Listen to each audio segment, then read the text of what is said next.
I'm going to call this meeting to order. This time, I would ask that you all rise for the invocation. Please remain standing as we will have the Pledge of Allegiance to the United States of America and to Texas flags. And this morning, although he's not here for this purpose, could I call upon Pastor Steve Coronado to present invocation? Can't put a pastor on the spot. I could do it, but one of my favorite pastors is in the room, and I wish to feel inspired this morning. Oh, pleasure. Heavenly Father, we are grateful for your continual goodness. Thank you for your grace and goodness that has given us a new day. Your word says that the steadfast love of the Lord never ceases. His mercies never come to an end, and they are new every morning. So we receive that grace and mercy today, especially for this meeting, and I pray for all of the Commissioner's Court and our county judge, that God, you would just give them the grace, the wisdom, the direction, and the unity that they need to continue to help our county move forward, advance, and to see great prosperity and blessing upon our county. So we thank you for this meeting. We dedicate it to you now, and all those that are participating, may your grace be upon them in Jesus' name. Amen. To the flag of the United States of America and to the republic for which it stands, one nation, under God, indivisible, with liberty and justice for all. Honor the Texas flag. I pledge allegiance to thee, Texas, one state, under God, one and indivisible.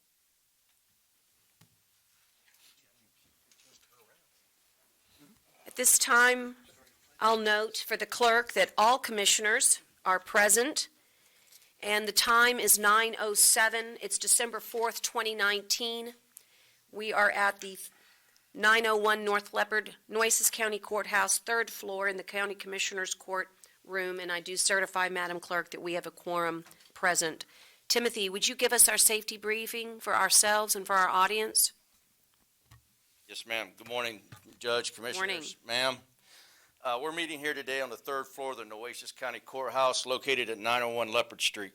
The restrooms are located on the right-hand side of the 3rd floor atrium as you exit the Commissioner's courtroom past the Human Resources office. There's a fire extinguisher located at the rear of the courtroom. In addition, there are 5 fire extinguishers located throughout the 3rd floor atrium area immediately outside the courtroom. In addition, there's also an AED located on the right wall as you exit the courtroom between the Human Resources office and the restrooms. Participants responsible for dialing 911 in event of emergency are Tyner or Edward. Participants who are certified today in the event of an emergency, CPR certified, as Deputy Vasquez. In case of an evacuation, our egress route will be down the atrium stairs immediately outside the courtroom. Proceed out the double doors located on the Lapan side of the courthouse and muster across the street in the parking lot. In the event that we need to shelter in place, we will remain in the building and await further instructions from the Nueces County Sheriff's Office. Our shared safety topics for today are overhead hazards. That concludes my safety brief, ma'am. Thank you so much, Timothy. Commissioners, moving along to our minutes, you'll note that we have Commissioner Court minutes from November 18th and November 20th, 2019. I know you've had an opportunity to review. Do I have a motion to approve both minutes? Second. Got a motion and a second. All those in favor signify by saying aye. Aye. Opposed, same sign. Okay, wonderful. As most of you know that watch Commissioner's Court, this is the part of the was the time period where we really have one of my favorites. It's proclamations and resolutions and orders. And there's a reason these come first. And that's because we wish to share with our community outstanding Nueces County citizens who have done extraordinary things. This morning we start with an individual who really embodies that statement. And we're pretty proud up here because, as Tyner said, we have greater than a quorum, if we count our court manager, of proud WB Ray Texans. So this morning, Tyner, with your blessing, normally you get to read it, but I'm going to take the privilege, if you don't mind. Let me please read Commissioner's Court resolution. This resolution is in recognition of WB Ray High School junior Genevieve Cox for her national debate team service. Whereas Genevieve Cox is a junior at WB Ray High School in Corpus Christi, Texas, and has successfully made it through 3 stages of the application process and an interview to become one of 12 members of the national debate team. The national debate team will travel to the world to compete against teams from other countries. Whereas Genevieve is among 12 people across the nation to be chosen for this U.S. debate team and is the first ever from WB Ray High School to celebrate this honor. Whereas Genevieve started debating as a 6th grader at Baker Middle School and then as an 8th grader, she's also been the middle school national champion and became the first Ray High School student to go to the Tournament of Champions, which is an elite competition held at the University of Kentucky. As a sophomore, she was in the final round of a debate tournament at Yale University and placed 6th at nationals. That was when she was a sophomore. She'll be heading to Dallas in a couple of weeks to meet her new teammates and to start training. The first international competition will take place in November in Stuttgart, Germany. Whereas Genevieve plans to pursue a career in either as an international lawyer or a criminal defense lawyer because she says she loves to help people.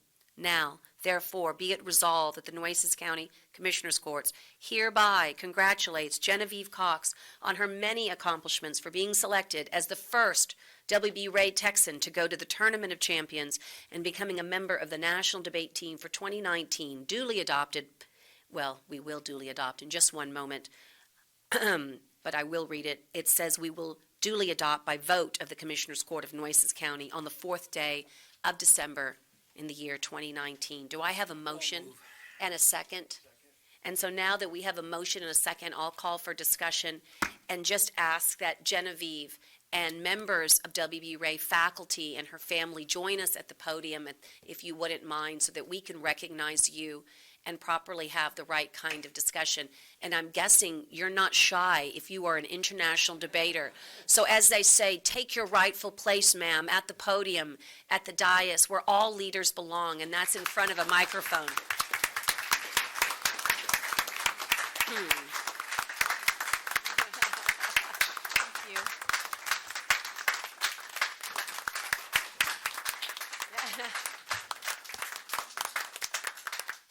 Genevieve, I've actually met you, I think, on more than one occasion, said hello to you, but I really did not know about your accolades until they came through. You know, what happens to WB Ray Texans after they graduate is they become proud Ray Texan alumni. And when something happens to one of us, it happens to all of us. And so we are so proud that you've carried on what we proudly know as the Texan tradition of excellence. And I know you want to acknowledge your debate coaches, also our International Baccalaureate team leader and director. Will you tell us who you have here today? Genevieve, they also become county commissioners and county judges. we have plural. Ray's up here represented pretty well. We appreciate you being here. Mm-hmm. Of course, thank you. So today I have with me, first of all, my dad, who has been a huge support in my debate career since 6th grade. Takes me to all these tournaments. Couldn't get there without a ride. And I have Miss Lorinda Hamilton, who is the IB coordinator for WB Ray. She coordinates the entire program and is extremely responsible and organized, and I'm very thankful for her. I have my history teacher, who's also an IB teacher, Mr. Walker Perkins, who's already taught me a lot within just the first 2 6 weeks of school. I have, he's also my debate coach. Yes. And I have another debate coach, Mr. David Gardner, who teaches TOK, which is another IB course, and he also teaches debate as like a period in school. Yes. And then I have my aunt, Susan Hutchinson, who is also another big support factor in my life, and I'm very appreciative of all of them. And a great orator and a great member of the bar herself. Genevieve, this is so exciting for you. I have really come to have tremendous reflection as I've become such a middle-aged woman. And one of the things that I realized that the greatest gift that anybody can be given is the ability to speak on behalf of others. And so I think that what you're training for is the best life skill that you could possibly have, and that's to advocate for those who don't have the power or who don't have the courage to speak up. And so it's not just that you're good at debate, and it's not even that you've mastered this skill set. It's that I know that what you said and what we embodied in this resolution, that you want to help others, that is what makes you a great Nueces County citizen, a great Ray Texan, and quite frankly, just a great American. And we couldn't wait when we heard the news to honor you. We want to say congratulations to your proud papa. We want to say congratulations to the International Baccalaureate Program, who really helps foster a global leadership academic program. And we want to share that with everybody. And is this the first time, Mrs. Hamilton, that I know it's happened in Ray, Texas, but have we ever sent anybody internationally from Corpus Christi? I can't imagine. I don't remember hearing about that. So it's not just about Ray. It's about the city that you represent and the county and, of course, the great Lone Star State.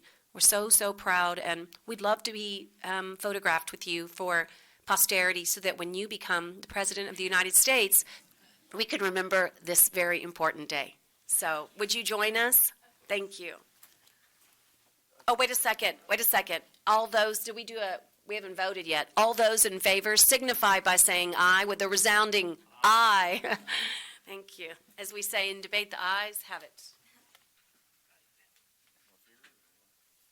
Genevieve, it's probably easier here. And you're welcome to join us, Mr. Perkins, Ms. Hamilton, Mr. Cox, Susan. They'll take Remind me your pictures other for you. teacher. If you want to give it to, That's they'll take a picture for you. Gardner. Mr. He's our Gardner. official I don't photographer. know if I know Gardner. Now, you get what you My pay teacher for when you have that.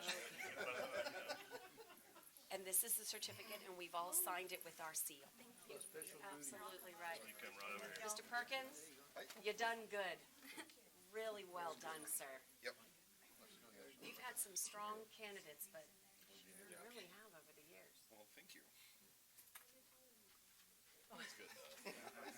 Y'all ready to go? 1, 2, 3. 1, 2, 3. 1, 2, 3. Hang on. One more.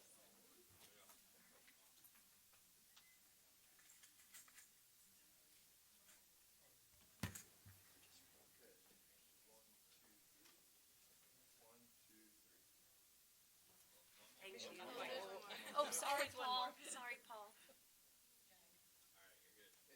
Thank you, Genevieve. Best of luck. Okay, so when do you leave? When is this happening? I am going to Croatia in December in about Oh, my week gosh. or two. Promise me, Dubrovnik.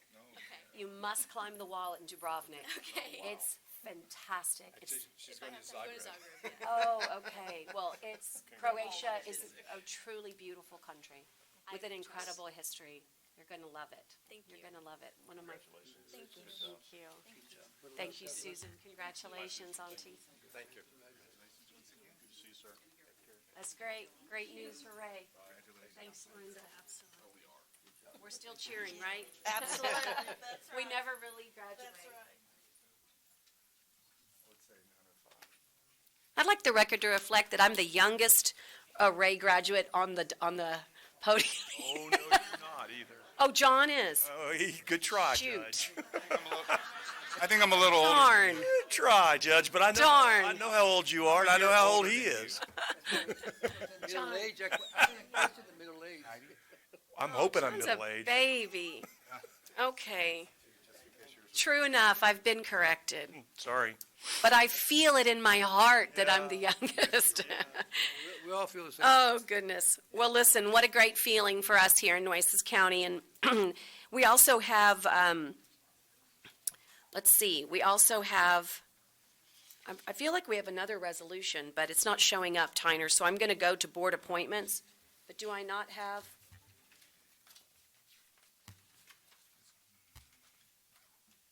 Okay, well, while I'm searching here, it's this one, Tyner.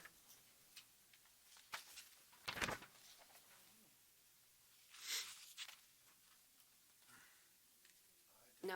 Okay, no worries. Okay, I'm gonna, this is where my own debate skills, I was not a national champion, but I was a mock trial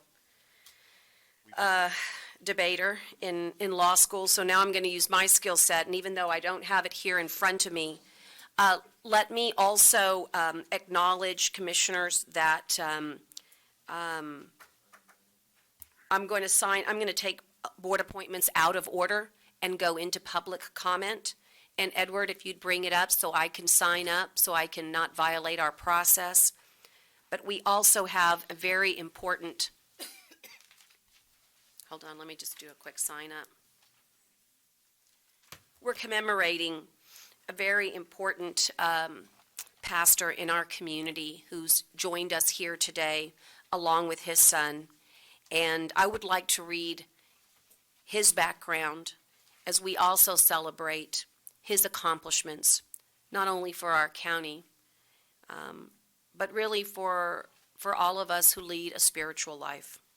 Pastor Steve Coronado Sr. is the co-founder and pastor emeritus of Solid Rock Church, a non-denominational Christian church in Corpus Christi, Texas. Pastor Coronado has served in ministry and preached the gospel, get ready, for over 60 years. He first began pastoring at the age of 19 years of age while still attending Bible college, preparing for the ministry. Pastor Coronado has preached all over Central America, South America, and Spain. For many years, he's ministered in the Nueces County Jail. He has pastored churches in New Mexico, Wyoming, and Texas. Pastor Steve Coronado has been ministering and preaching the gospel in Corpus Christi since 1976 for a complete total of over 43 years to our community. His compassion for people and powerful teaching from the Word of God has helped thousands of people develop a new mentality of victorious Christian living. His message of faith, hope, and love has made a difference to thousands of people. I think that's an underestimate. To hundreds of thousands of people, I'm certain, in the Coastal Bend. He was married to his late wife, Viola Coronado, for over 52 years. Their legacy of ministry continues on to their children and grandchildren. He is so blessed with 3 children and 6 grandchildren. Of course, one of those children came and gave invocation for us earlier this morning. Pastor Steve was recently recognized and celebrated his 80th birthday and 60 years in ministry by Solid Rock Church. I give my public comment in dedication and for the service of a very special Nueces County citizen. And I quickly have not the words that I know you would probably give, but I think it's very telling that father and son join us here today. It is said that it was it's been said in many inspirational quotes that it's a father who teaches one to value himself. It's very obvious to me as county judge that Pastor Steve Coronado Sr. has taught the true meaning of value of a Christian life to his son, Steve Coronado Jr., in his ministry. And we would ask that you stand and rise, and if you'd like to also come and give comments, we would be honored. But this is our time to recognize you, and I hope you'll pardon and forgive, but the resolution is not ready, but I will make certain that we deliver it to you within the next week. But if you would like to come and make some comments, I've signed you up as well for public comment. 80 years young. Congratulations. May you be blessed with many more. Thank you. Thank you. I feel very honored and privileged to be able to serve. Someone asked me not long ago, how do you endure 60 years of ministry? And one of my responses is that I love God and I love people. And I've dedicated my life to that. And it's been a great journey from the beginning. And I think the greatest part of the journey has been in Corpus Christi and in this area. I thank God for the opportunity to minister many parts of the world and touch many lives. I'm very honored. I am so grateful. I thank God for an upbringing of the inheritance that I received from my parents, not savings accounts or properties or stuff like that, but a great faith in God. And that has carried me through life. And I've passed that on to my children and my grandchildren and to as many people as I can, because I'm totally convinced that the gospel of Jesus Christ is the greatest message that there is on the planet, because it is a message of love, it is a message of hope, it is a message of life. And it's my desire that this county be blessed by the leadership that it has here. We know that all authority comes from God, and it's all for His purposes. And we all have a role, we all have a calling, and I thank you for your service and for what you do, and I pray that God will give you unity, because the Bible says that where there's unity, there's anointing, there is blessings, and there is life. And I just pray that God will flow through you, because God does things through people. That's what He chose. That's the way He does it. So God blesses people through people. And I pray that we all continue to be a channel of the love and the grace of God, that we continue to make an impact and make a difference in others. And I wish you God's blessings, and thank you so much for allowing me to be here today with you. It's our honor, indeed, and we would be honored to take a photo if you would allow that. We would like to remember this special day, and I personally want to thank you for your ministry to to the inmates in Nueces County Jail. Typically, Sheriff Hooper is here with us, but I know Deputy Vasquez can attest how important that ministry indeed is, and I think that serves as a great mentoring for other ministers and spiritual leaders to continue that calling for those people who have perhaps lost their way. So thank you, and we will get that resolution signed and sealed, but let's do our picture. I think that would be great.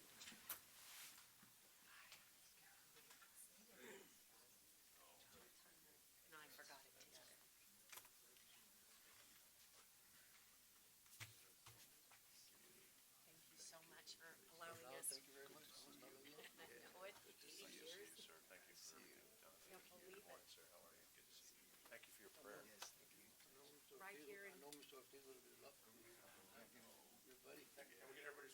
A little scoot over to the right. Okay, thank you. It's always good to move to the right. Joseph, no comeback, sir? Not too far. You're right, as easy is good.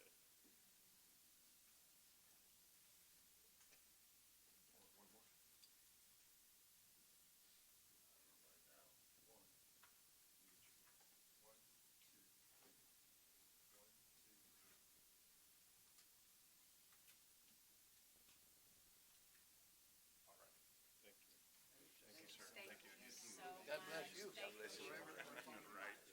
Oh, yes, nice to see you. And I took the ones that got a little postage. They all look nice. And the ones that took of me, they're all. Fantastic.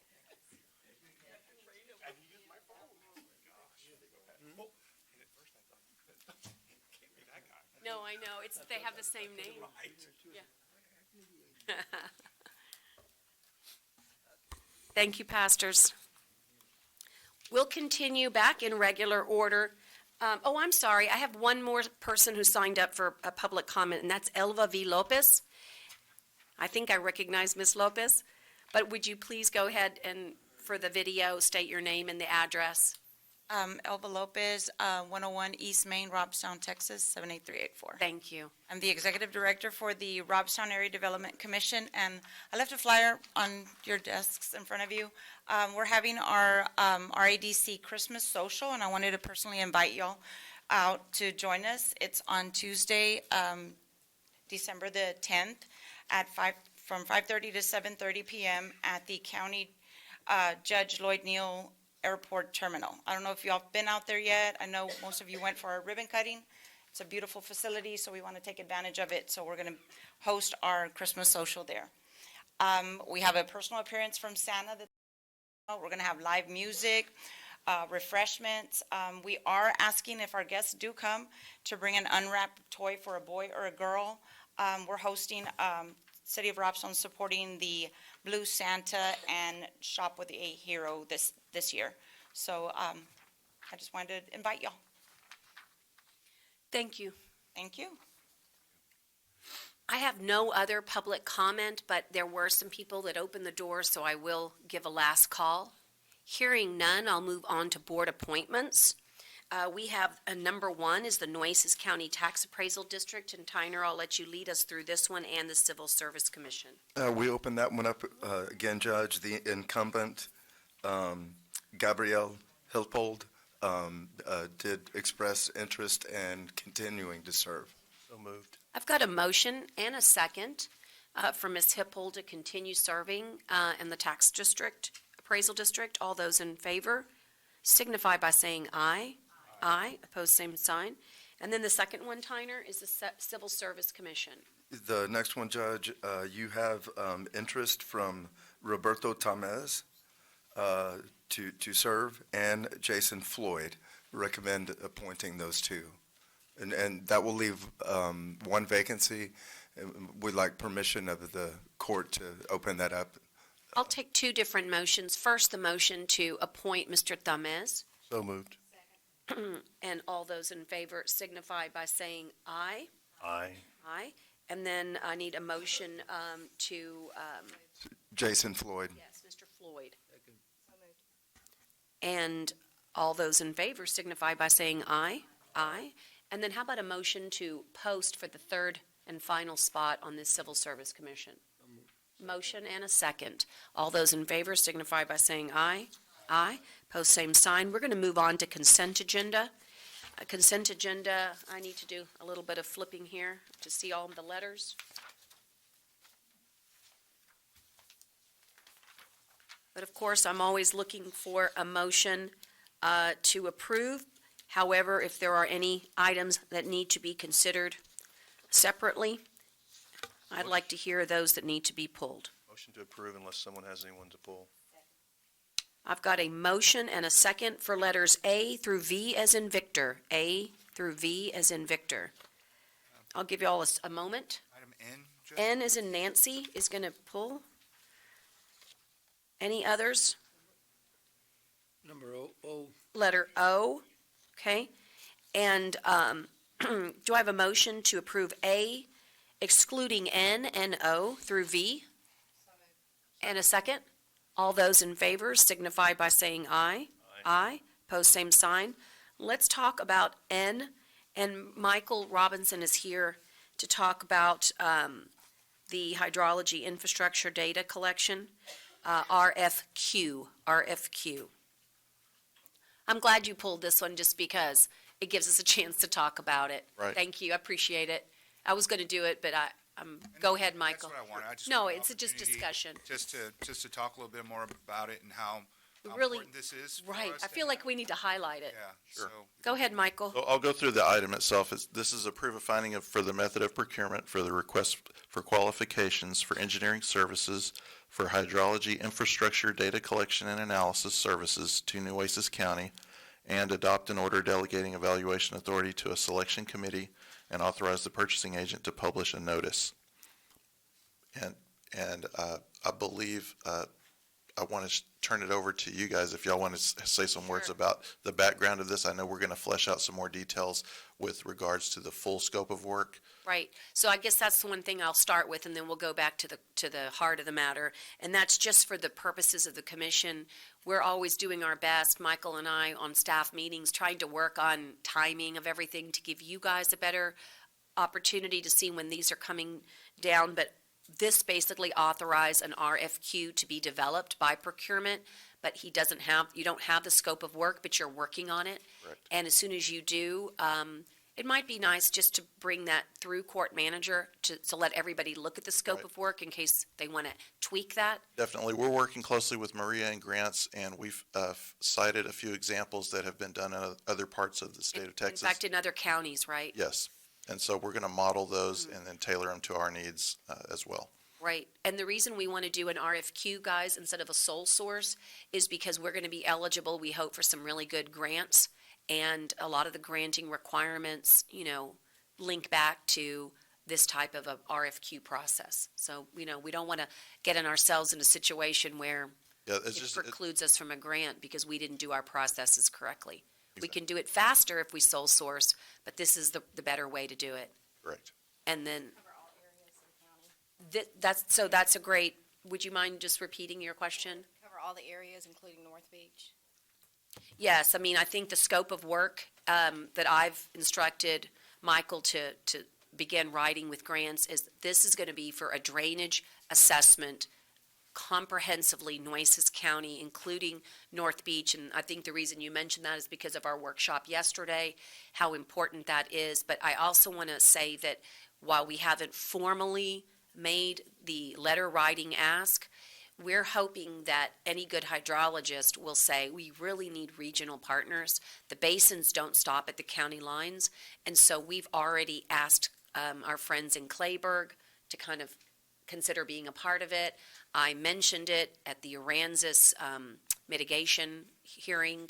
I see this as being a regional effort. Sadly, Aransas is not in our water basin, but nevertheless, we want to approach it from a Nueces Rio Grande, and possibly a San Patricio, San Antonio watershed basin. But for right now, we're going to worry about Nueces County, but I kind of see this as maybe becoming a regional drainage effort and having others help and participate.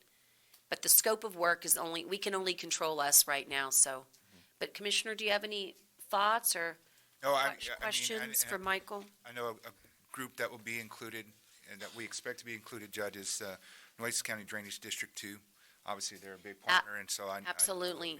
Yes. Absolutely. In fact, I think also South Texas Water Authority. I mean, I think that's one of the things that's going to be important in this scope of work. As much as I want to hurry and get this done, I also don't want to leave anything out. So this is your opportunity to please email Michael and give him.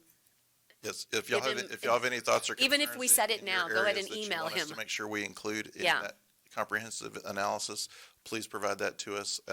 We'll also be happy to visit with y'all prior to publishing the document to make sure that it does read as you would have it read for your areas as well. And also for you, Commissioner Chesney, Port Aransas as well. We really want to have them play a role. I don't think they've ever really taken a part in a comprehensive drainage study. So some of us are like overly familiar from the Petronila area, and then some of us haven't really been addressed, like North Beach and like Port Aransas.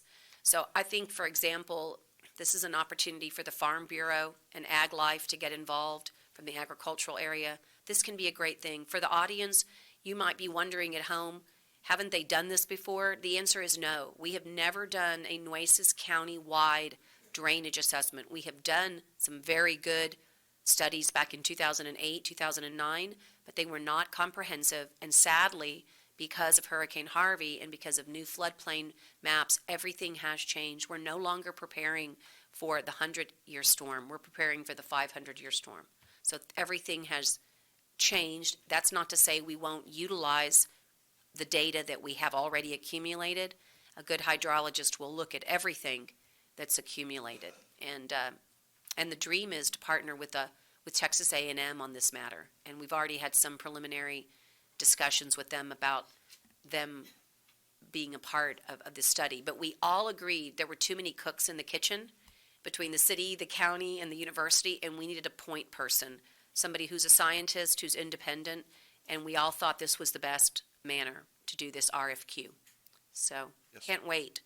We hate to pin you down, but if you were to work diligently, when could we expect a posting for this type of work? Provided we get the information relatively Provided quickly. we do our job. I would see this happening in the late January. Late January. early February timeframe. Okay. You don't mind if I hold you to it, right? Okay, late January, early February. Please remind him. The sooner the better, as we say. Okay, thank you. What about O? Approve execution of Nueces County Records Management. Oh, wait a second. Let's vote on it. Do I have a motion for N? Second. Motion and a second. All those in favor signify by saying aye. Aye. Post same sign. Letter O. Who wants to tackle that? Lance? Approve execution of Nueces County Records Management Order. Do you want to explain, or Commissioner, do you want to have a question? No, I just don't, not clear on that. Can you just explain what's going on here? What is it? It's a continuation of what we discussed in May. It's just the order that we need in place in order to basically assign all the RMOs and everything that's required by the Texas State Library and Archives Commission, TSLAC. We'd kind of ran through some options, so I just cleaned this thing up, and it's ready for y'all's approval. and I recommend approval. Well, I know, I'm sure you do. Yeah, okay, but now, I'm just trying to picture this thing here. It's in order to, just to improve on the technology that we have for the keeping of records? It's just the rules and policy guiding records management, and if, I guess to kind of summarize it, it defines the role of the records management officer, the roles of the various records management officers that we have in other offices and departments, and it also commits us to creating records liaison officers as assistants to that. But it just kind of defines how we're going to structure records management. Would it be fair to say, Lance, that this policy is memorialized in an order for the purpose of allowing the state agency to see that we are properly taking care of our records and that we have an organizational structure to take care of those records? Yes. In fact, we were supposed to already have this. Right, that's what I'm saying. Don't say that. Don't say that. I know. Well, it's We're overdue. TSLAC made a mistake in that. They said that we had a policy on file. So we are just correcting their mistake. So it's paper, it's the actual words. So this is just for policy right now? Just policy, like here it is. Not creating anything else other than the policy right now? Yeah, and it's just the default template with options selected that fit our business needs. And we have to have this in order to have our, I don't know if Lauda, you want to maybe chime in here? Because this is important for people to know why we're doing it. Yes, we're required under the law to have a records management officer who has the responsibility of actually taking care of the records and making sure that they follow the how you dispose of them. So that's what this is. That it's just designating who that officer is. But this doesn't designate the officer. It designates the rules behind How do you do it? how we do it. Yes, how you do it. Okay, that's fine. I'm so moved. Okay, thank you. But it's a requirement. It's a requirement. And I would encourage y'all just to take a look at it. And since I got you up here, how are we doing with our policy software? Because that's kind of a nice thing. You could put this inside our new policy software. Yes, I'm hoping to bring that next commissioner's court. Yeah, so it's good. It's good. Because that way everybody can see online what all our policies are, right? They'll be cataloged, and if there's updates, it'll say last updated and then the date or something like that. That's what we're hoping for. Okay, great. We look forward to seeing that. I need a motion then to pass letter O about the records management policy order. You already have one. You do? Okay, I've got a second. All those in favor signify by saying aye. Aye. Post same sign. Our consent agenda is complete. At this time, we're going to move into the regular agenda items, and I'll take number 1, and this is a presentation from John LaRue, who is a President and Chief Executive Officer of the United Corpus Christi Chamber of Commerce and a trusted friend. Thank you. And tell us about the activities that are come before us, which is TWIA. Okay, well, you all, good morning, Good morning. Judge and Commissioners. You all know about TWIA and our battles with them over the past probably 7 years, but I guess I'll say it this way. I really shouldn't have to be here. Right. The legislature passed and the governor signed a TWIA reform bill which set up a committee of both the House and the Senate to review TWIA and come up with recommendations to reform that. And the legislature is working through those appointments right now. But the TWIA board, which is controlled by the major insurance companies, wouldn't put up with that. So they have tried to ram through an increase before the TWIA Reform Act can even take place. They tried it in August, and we took a delegation, and this commission and the judge have supported us all along the way. We took a delegation to Galveston, and we were successful in defeating their effort to try to put through an increase at that time. Their actuarial committee actually called for an increase of 40% on residential and 50% on businesses. And it's just ludicrous. But we were able to defeat it in October. They didn't give up, so they went back and reformed their actuary committee to get a better result because they didn't like the results they were getting. And they had a meeting in October in Austin. Again, we took a delegation from Corpus Christi and Nueces County and the 19 counties. This does not just affect us, as you know. It's all 19 counties along the coast are impacted by TWIA, to that meeting. And it was a very bizarre meeting because it was while the board was at the meeting, none of them were in the room. They were on the phone. They didn't have the nerve to show up at the meeting.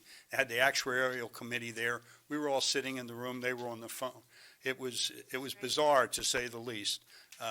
So anyway, we were able to defeat that then because we had some very tough questions for their committee about their responses and how they were dealing with it. They didn't give up. They came back November 19th, did the same thing again, and actually recommended to the full TWIA board, the actuarial committee, an increase.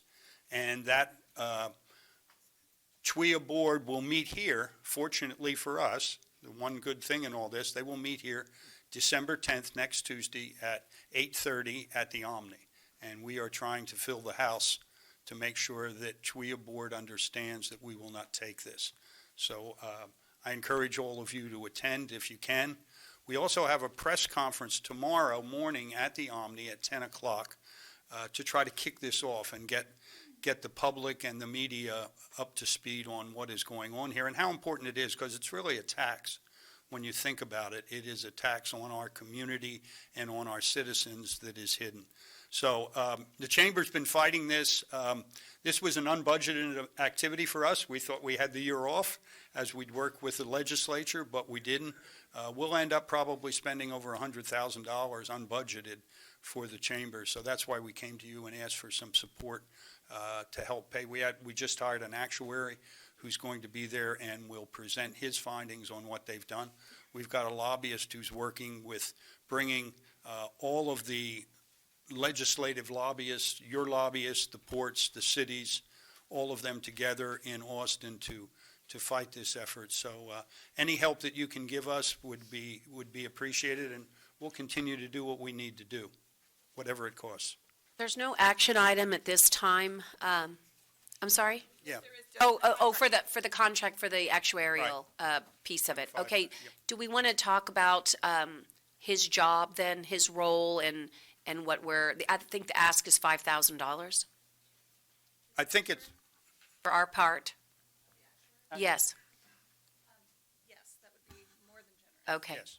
Okay. Go ahead and Well, as I said, they have an actuarial committee, and we disagree with a lot of the recommendations. We felt that to be professional and consistent, we needed to really review that with an actuary. So we went out and hired an actuary who's now on board, will be here to participate in the meeting next week and to present his findings. Okay. Okay, and I'm sorry, when I saw receive presentation, but I do see it says to approve his entire 2019-2020 fiscal Right. contract. It's also the contract. Sorry about that. Okay, so are there any questions for John regarding the contract? Because that's really what's before us at this moment. We also had some yard signs made. We're gonna Sure, we'd love try to, to you Please want leave me one. I'll take one. to, maybe we could We'll get park them them? to all of you. Yeah. Okay, Judge, just a quick comment on the second. let me just get a second. Okay, now go second, ahead. Sorry. And again, It's good. this is not just fodder. This is not just to have a bunch of press and to talk about. This is really, really important stuff for the coast. And it affects not just the coastal part of the coast, it affects the entire county of Nueces. And it's really important that anybody who's watching this, that any of us can be there. I think Tyner's going to post it, so there's not going to be a problem. The fact that they have the guts to come to Corpus Christi after how they've treated you in the past, or us in the past, is really actually not encouraging, but it's at least something, right? I'm not encouraged by their being here because I still think they're not going to take actions that we're going to like. But I think it's really important for people to know that this is the board that makes the decision, and then if they make a decision contrary to what we hope they won't, but think they probably will, then we got to go back to the governor for relief, and, Yes. and like we've done before. I mean, the governor really stepped up and stepped in last time that they tried to screw us, for lack of a better term. Sorry, I don't mean to be crass, but it is what it is. And so I hope that everyone will show up. I hope that if the commissioners and judge can't, if you can't be there, I'm sure everybody's planning to, but if you could send a staff member, sign in, it's really important that everybody understands how important showing up for this is. And so if any media is out there and they're putting it out there, it's really important for the citizens to be there. I mean, it's great that we're all there, but it's also important for the citizens to come forward and say, hey, look, this affects us. This affects our pocketbook. This affects our ability to do business. It's an unfair system. It is an unfair system because they should create, in my opinion, a catastrophic insurance pool, a true catastrophic insurance pool, which includes all wind events and hail events and weather events that cost this state millions and millions of dollars instead of continuing to just, pile it on the coast. So I hope everyone will show up. Are they going to be there in person or by phone? Pardon? Are they going to be there? It'll be interesting. When they did the meeting in August in Galveston, we had a large contingent there. We probably had 15 people, and I think we scared them a little bit. But there were 2 or 3 who did not show up. They called in. They did have a quorum of their membership at that meeting in Galveston, and we expect that they will have most of the members here. So we're trying to show them what the impact will be of their actions on our community. And as I said, not just ours, from Orange to Brownsville, every community here is negatively affected by this. It's a tax. There's no other way to put it. Thank you very much.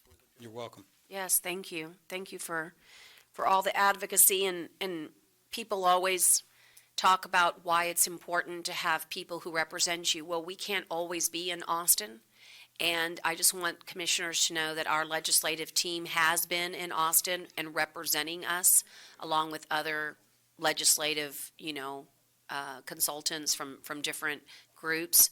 But I think that's really important that when we can't be there, that we have representatives They that are have there. been. And Joel has been there, and we've been getting very good, updates as to how these meetings are processing. So And our state delegation, I didn't mention that, has really done an outstanding. yes, They have been the leaders with Representative Hunter, Abel, and Chewy have really been the leaders of the 19 counties. Without their efforts, especially Todd's, I don't know that this would have gotten done.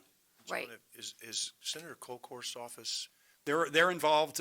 We had a letter that was signed on by Speaker Bonin, all the way up, Miles Middleton, Senator Colcourt, Chewy, Eddie Lucio. There were probably 25 members of the House and Senate who signed that letter to TWIA saying, stop this, and they just ignore it. Has there been a contact with her office to maybe have someone here on behalf of her office if she can't be, if someone Yes. could maybe check with them? Because she does represent Port Aransas, which is greatly affected by these. Absolutely. I know Joel has reached out to Yeah, we have. to Ross. We're making that effort again for next week to make sure that everybody understands how important it is to show up at that meeting. And our congressman and every. Yes. Certainly, I would think. And so I just have a quick question. So we have a motion and a second. Go ahead, Lauda. The allocation was 25,000. Right, that was where I was heading. That's where I was just heading there. A letter with the Right. actuarial. So I just want to make sure everyone understands the reason it would be an extra 5 is because this was a non-budgeted item, and the contract is basically, we had already budgeted, so it is a change order, Dale, but we believe that this is very valuable to the entire coast. You can take that out of my precinct funds in a heartbeat. Oh, will do that. Thank you so much. Happy to- no, I'm- So just to clarify, Carolyn? then, the contract amount is going to be 30,000, not 25,000. That's what I wanted, an amendment, but if it's okay, amendment, and it's okay for you, Jag, to second that? The extra five, let's be clear, yeah, right. Yeah, extra 5. The 25's already budgeted, Thank you. I'm. Well, look, we kid, but you're absolutely right. Port Aransas has already been hit as hard as anybody can be, and this is a wise use of your dollars in precinct number 4 to embolden it, so. We do have, the one positive in TWIA is Georgia Neblett is a board member. and she has been a stand-up I'm certain board she member. has. We have to be careful. We don't really talk to her about what we're doing here and everything, but Right. you can imagine she understands the impact of what they're doing and the Yes. impact it has on her community. Yes. Dale, 0138. With a question. All right, all those in favor signify by saying aye, and this is for the amendment, Madam Clerk. Aye. Aye. Amendment to the fiscal contract 2019-2020. Thank you, John. Thank you very much. Jenny, Really appreciate for your everything. support. Thank you. We'll see you you tomorrow advised. morning. Yes. At this time, I'm going to move to the presentation by Rebecca Flanagan, who's the Deputy Director of Litigation from Texas Rio Grande Legal Aid. And this is really about 1819 activities, but I'm certain that you have latitude to talk about anything in the future that you've got pending. Absolutely. Good morning. My name Good is morning. Flanagan. I'm an attorney with Texas Rio Grande Legal Aid. TRLA provides legal services without charge to eligible individuals in a 68-county area in South, Central, and West Texas. We have 20 offices throughout our area, 2 of which happen to be located in Corpus Christi. What you have before you is a fairly accurate representation. It's a snapshot, if you will, of TRLA's activities as they pertain to Nueces County only. And I'm pleased to report that we continue to increase the number of individuals that we're able to serve, and we are in the process of expanding our efforts in certain substantive areas, which I'll get to in a little bit. We provide direct legal services to individuals and groups who meet our eligibility guidelines. We provide services in a plethora of civil substantive areas of the law.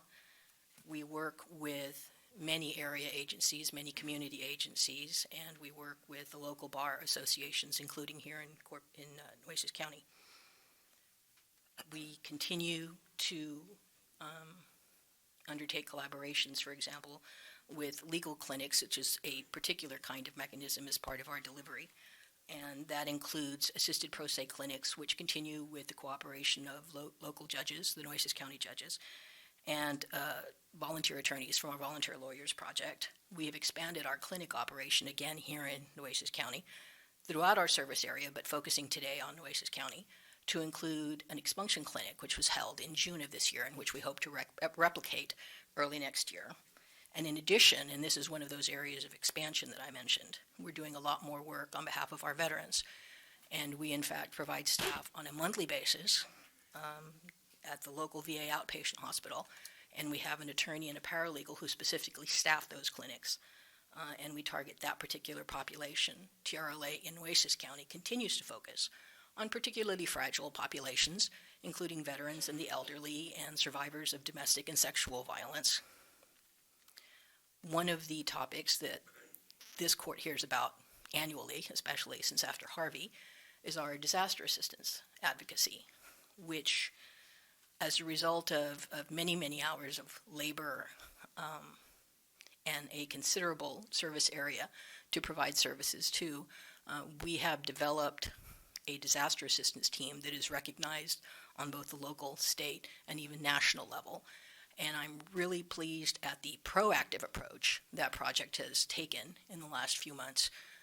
We are now looking at not disaster assistance response so much as a proactive approach to steps to prepare now for natural disaster. And these particularly focus on areas like probate and real estate and property insurance. And so we're taking that proactive approach. We've started in the Valley with that effort to educate citizens on steps that they can take now in the instance of the advent of a natural disaster. But we're also bringing that to the Coastal Bend area. I mentioned our Veterans Advocacy Project, which again has expanded throughout our service area, but in particular here in Nueces County.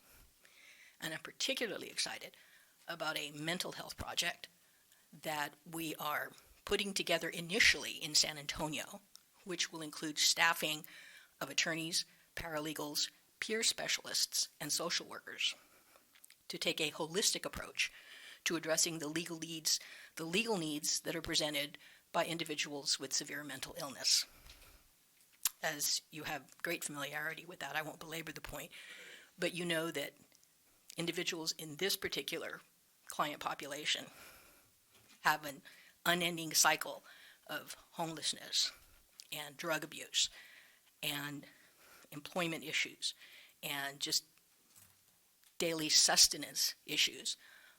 And so, again, we're starting that with the staffing of our San Antonio project, but we've already got a slot to fill here in Corpus Christi at my office that will include an employee who is part of this, what will be a program-wide effort. We will have these projects undertaken in at least half a dozen cities in our service area, of which Corpus Christi and the Coastal Bend is one.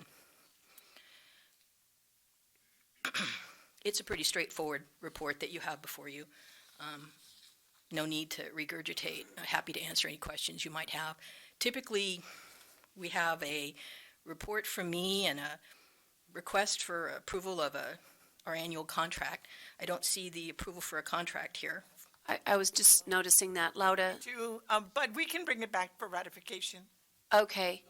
I'll get the motion, the second, and then we'll bring it back for ratification. I've got a motion and I've got a second. And all those in favor signify by saying aye. Aye. Post same sign. That way you get that over with. The relief is there for you. I appreciate that. I worked at Legal Aid as a young lawyer in the summer when I was in law school, and we work from paycheck to paycheck. Well, in and the I sense thank of- you for that. We're not quite with the shirts on our back. We certainly do not wear the shoes of our clients. Right. But I appreciate There's the the support. humility of the work that you're doing, and I want to say I've learned something. I was really hoping, Ms. Flanagan, you'll leave me, and I know I can find you, but still, it's always helpful if you have a card, if you could leave it with the court manager. As we embark in our mental health policy institute assessment countywide, you may not be aware that Nueces County hired the Meadows Foundation. We need to make certain that your resource is linked up with all the resources that they're trying to identify. That would be tremendous. And the same thing, I need to make certain that our new veteran service officer, I was scanning, I don't think he's here with us, but we'll make sure that our new veteran service officer, just because he's new, makes an opportunity and time to visit with you or someone in your office, because that could be very helpful. I believe he already has. JJ, he's fantastic. And then this disaster piece is really critical. And in the room today, you have our director and our deputy director, and so Melissa and Kathy. I think that the disaster services need to be linked up with our resources. You probably already are, but again, anything we can do to highlight for you is fantastic. And in addition, I'm sensitive to the pro se assistance. And you might be interested to note that in the last 60 days, we are revamping our law library to be people-friendly again. And it's really, it belongs to the people, and we need to make sure you touch base. We have a new county librarian who's in charge of the well, she's the same county librarian, but she now has law library under her duties, and that's Ida Garza. If you'd reach out to Miss Ida, she probably would like to educate her staff, so as people come in and ask for assistance, they know how to link up with you too. That would be Judge. really good. We have a plethora of outreach materials that I'd be happy to coordinate with your library and make that available. Yeah, I think that could be great, because I know that's one of her goals, is to help people, seek assistance. So this is great. Thank you for working with the JPs all the time. I know as a JP, we always call you, the doors are open all the time. So I want to thank your staff for that. Thank you, sir. So I appreciate pass that along. Very. Do appreciate the court support. Thank you. Thank you for being here. Since we've already acted, we again appreciate it, and let us know how we can be helpful in the future. Thank you. At this time, we're going to receive an update from the East Civis group, and this is number 3. We voted. We voted, and then we talked to her regarding the county's cost allocation plan and the indirect cost rate. Can I be marked as voting for that last Absolutely. item, please? I'm sorry. County Clerk, would you make sure that he gets marked as voted? Absolutely. Thank you. Sorry, Maria, we're all excited about the update that we received in the email about the potential for dollars that are out there. So tell us how we're doing with eCivis and how we can do better. So a little background, back on August 14th, the court had approved the execution of agreement with, between the county and eCivis. And I have Alicia Beckham all the way from California. And they were hired to develop a cost allocation plan, which also includes a negotiated indirect cost rate that we could use to recoup those costs on grants. We are also the first, I believe, in Texas to even tap into their resource of going back a couple of fiscal years and recouping indirect costs that we might have missed on previous grants. So Alicia Beckham will go into kind of the cost allocation process. Since August, Natalie in my office has been working diligently with all the department heads, elected officials, and for the most part, we've gotten a lot of cooperation. We are still lacking some information, so there has been a little bit of delay. So she's here today and tomorrow to try to finish this up by the end of the year. So let me hand it over to Alicia. And before you do that, there's a lot of dollars at stake here for this county, isn't that correct? Yes. And when I say a lot of dollars, like seven-figure dollars. Yes. So as I say, before I don't even want to hear who. It's like in school, when you didn't turn in your forms, you're in trouble. So make certain as you want to be part of the solution and not the problem, that you really do everything in your power. I guess I'm talking to all of us in the court and all of us as department heads and county, doing everything in your power to make this a high priority. I know how things get built up, as far as our workload goes, but I think if you recognize that this means better dollars for our fiscal budget, you should make this rise to the highest level of prioritization. So. Thank you for introducing me, Maria. So again, my name is Alicia Beckham. I'm with eCivis, and just to kind of give you a very high level of a cost allocation plan, the goal is to be able to identify the services that are being provided from the indirect or the supporting departments such as HR, finance, IT, et cetera. And so we want to be able to identify the costs that are associated with providing those services to the rest of the county. And so through that process, we identify all of those dollars and be able to recoup those dollars through the cost allocation plan, in addition to the indirect cost rate proposal. And from my understanding, this is going to be the very first time that you guys will be having an indirect cost rate, and that rate will be used to apply to the various grants that your county receives, and to obviously maximize your funding. And so through this process, we're not only doing those two preparing those two plans, but we're also going back 2 fiscal years to identify any funding that may have not been recovered through the various grants by not having an indirect cost rate. And so that is the process that we're going through. Obviously, at the end of this calendar year, it's very important that we receive all of that information that we need from the various departments so that we can go back 2 years, because after December, we have the opportunity to lose out on some of those funding. So it's very important that we try to get this information as soon as possible. Do you guys have any questions? It's good stuff. Yes. It's very good stuff. It really is, and Is this like a deal where they get it doesn't cost us unless they recover? That's correct. Right? I mean, that's really, And so next I like week, those kind of deals. Yeah, I just want to say, I wanted to get, I know it probably has to go up the food chain, but I wanted to get eCivis blessing. Next week, I'm getting the opportunity, along with Judge Nelson Wolf from San Antonio and Judge Samaniego from El Paso, to go to Harvard's John F. Kennedy's School of Public Affairs for the County Innovative talk. Yes. And I get to bring something forward, and I've been wrestling with what I want to bring forward, and I've decided I'm going to bring forward eCivis. Oh, that's And but I certainly want to get clearance from eCivis to talk about eCivis, but I would want to go to Harvard to talk about you. So, I thought you might bring Judge. well, I was thinking Gonzalez forward. he's second. Oh, He's maybe. second. Yeah, right, okay. But I think this is an innovative way of doing business, and to be honest with you, counties like ours needed to understand how much money really are in indirect costs, and it'll also help government policymakers figure out that when they give us grants and they don't give us administrative costs, that's really right. Somebody is absorbing those. Absolutely. And so I think it's going to help policymakers as well as our own county government to be able to go back and particularly to go back in time. It's cool to do it in real time. Mm-hmm. That's one thing. The innovative piece is to go back. Absolutely. But of course, I want to share with you some challenges. And Michael, I'm not trying to put you on the spot, but I think you brought up a great point in staff meeting. Procurement, for instance, how is the best way to say it? That you weren't preparing for that type of documentation. So to make them go back and discover it isn't just as easy as let me go look for the data.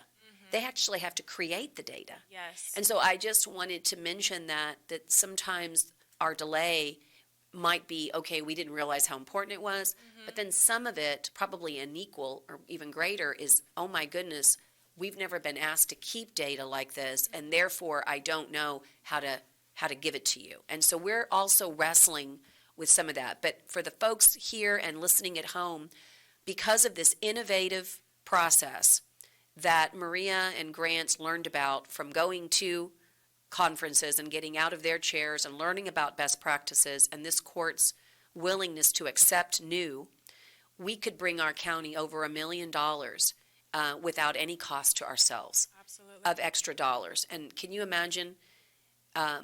Obviously, I see Julie smiling. Sherry's ready to spend the $1 million. Oh, no, right? that's Commissioner Gonzalez. He's already got it spent. It's gone. So the point is that we need to be more innovative. So thank you, and keep us posted. We really don't want to count our chickens before they're hatched. We know that we need to be thoughtful about saying we're going to get money. We don't know that yet, but it certainly looks really promising. And Michael stood up, so maybe, Michael, if you have any questions for East Civis. Let me ask Maria something first. Sure. Is there something like the grants we did with the water, when we placed water and wastewater in some of the colonias? Some of those grants will be involved in that too? Yes, so any grant that would have allowed indirect costs, they will go back and and that's actually work not even done on our part. Right. E-Civis will go back and do all of that work and negotiate with that granting agency on recouping those costs.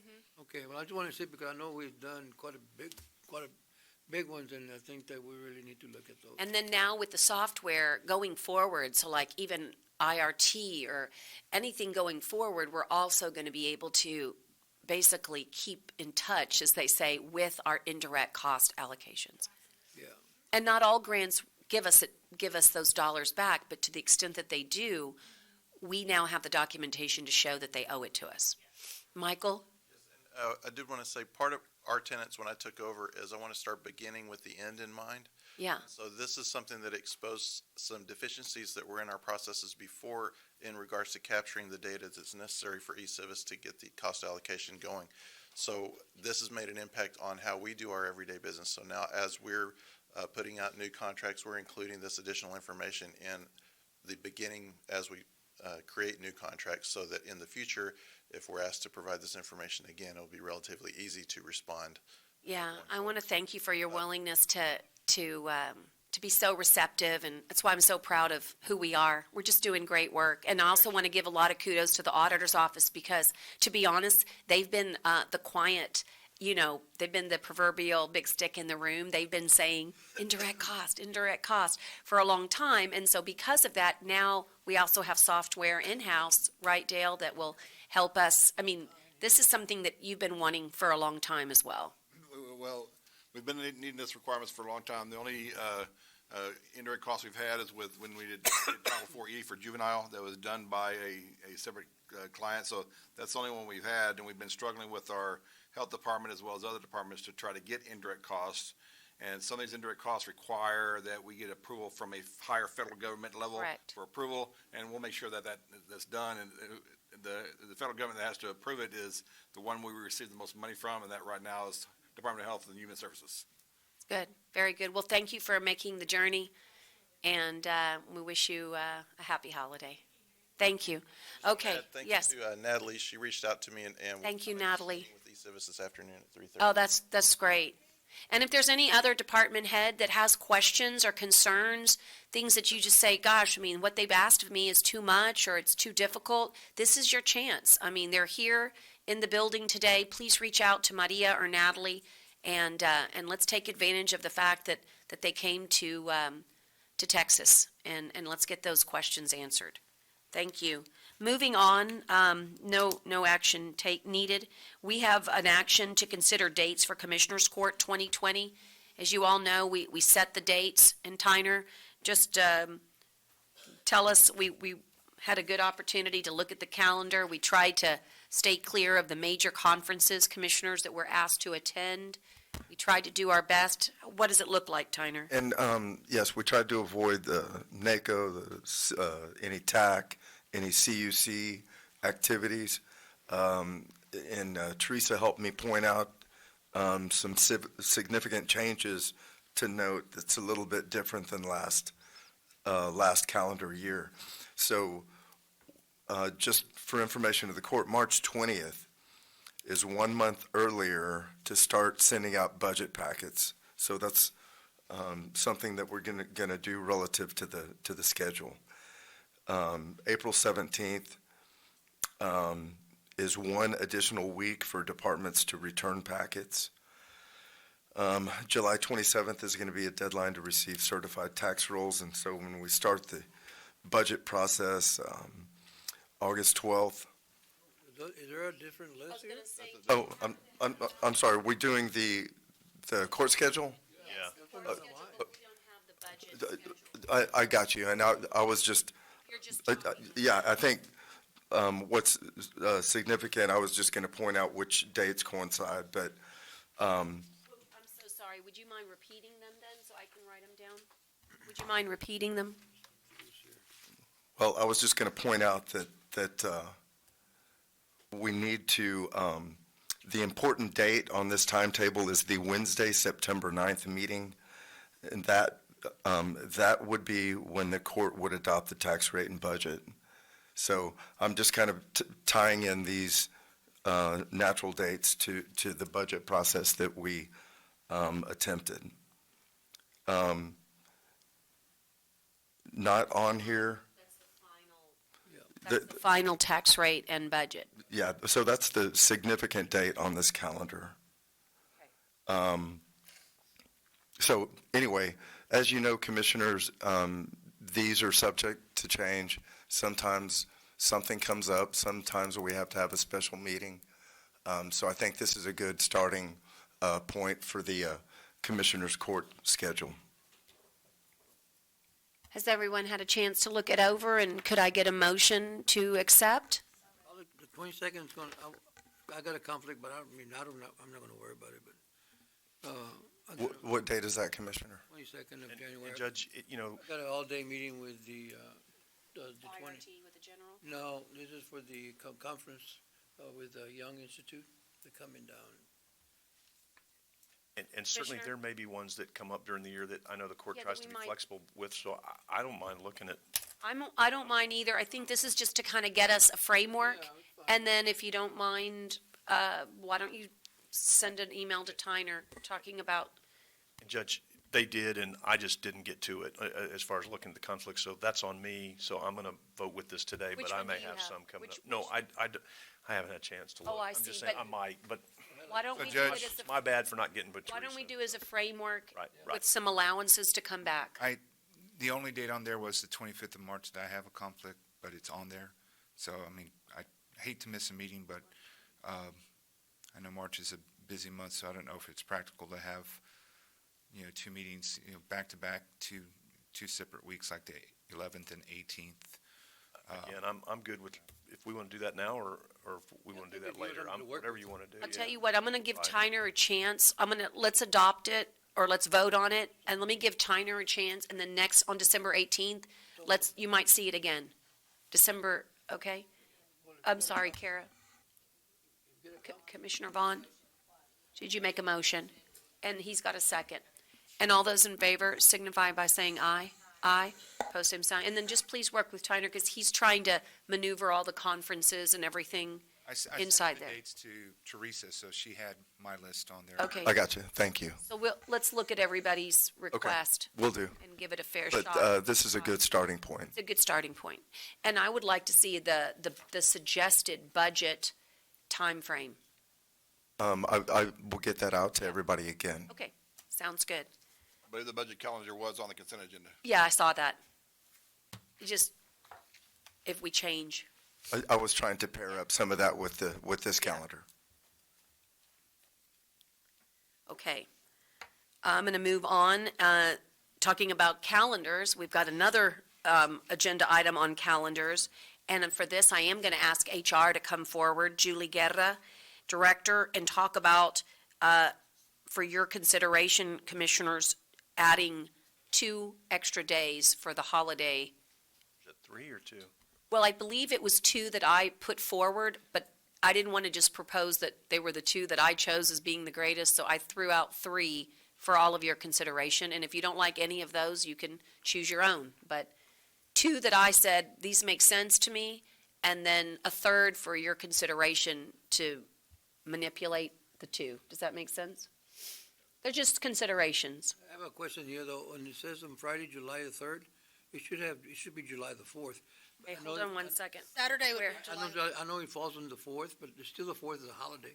I know we always go a day before the holiday, but it's not really, I mean, the holiday is not the 3rd, but we'll celebrate on the 3rd, but we should have July 4th on there, though. I mean, Well, we're just, the holiday is, the actual holiday is the Yeah. 3rd, and then it says Independence Day next to it, so You might want to clarify, these are work days that are holidays, Correct. not the holiday itself. And what I did is I surveyed several counties, the city and the state, and I was tasked with looking at which days other entities were taking. And the majority of them, of course, were taking the 10 that we currently have in existence, which was New Year's Day, Martin Luther King Day / Civil Rights Day, Memorial Day, Independence Day, Labor Day, Veterans Day, 2 days for Thanksgiving, and 2 days for Christmas. So those are the 10 that we've always had for several years. And I've noticed that other entities were taking President's Day in February. They were taking Good Friday in April. Some of them were taking the day after Easter as well. In October, people were taking Columbus Day. In November, others were taking a 3rd day for Thanksgiving, which was the Wednesday before Thanksgiving and the Friday after Thanksgiving. And then on Christmas, they were taking 3 days for the Christmas holiday, which would either fall before Christmas or after Christmas. That one fluctuates. And several entities were also giving New Year's Eve on December 31st. And some were also offering their employees a floating holiday of a birthday. So I basically told Julie, bring us the universe, and then let's see what we think is a good idea. And then I also tasked her with checking with electeds to see what they thought was a good idea. And then I asked, I'm just happy that Kara's here, because she's going to remember, we all kind of want to be in sync, because it really helps the way we function as a courthouse. I also asked her to reach out to Mayor Lee as a court administrator upstairs, because I learned a very hard lesson that I made, at Good Friday this past year, that it was really important to give the judiciary enough time. They were thrilled to have off, but they have to have enough time to control their docket. So it's really good that so we wanted to bring it to court to have this discussion. So having said that, there was 10 that you said, here are others, and I chose 2 with a 3rd as an alternate. Correct. And I now open it up for discussion, and including the county clerk, because her office is very instrumental to our offices. We close on Good Friday. Go ahead and take your Since mic. I've been in office, we close on Good Friday. But I'm able to do that with my office. I also give, depending on when Christmas falls, to make my staff, we will have an extra day. I give them an extra day. And Thanksgiving on the Wednesday before, we closed at noon. So you So I that paralleled, already? so what I did was I paralleled the county Yeah, you really- clerks. yeah. And I did that. I did not, is there anybody here from Ms. Lorenzon's? Judge, can I, real quick, Yes. while we're talking, I'm 100% for Good Friday. I think that's Yes. a no-brainer. I'll be You honest. can take these separately as motions as And I'll well. be honest, sometimes it's, and I appreciate what Kara tries to do, but sometimes it does provide a little discomfort when they're closed because of the filings and the rest of the courthouse is open. But certainly if she's able to do that with however she does it, then that's her prerogative as an elected official. I like the floating birthday, to be honest with you.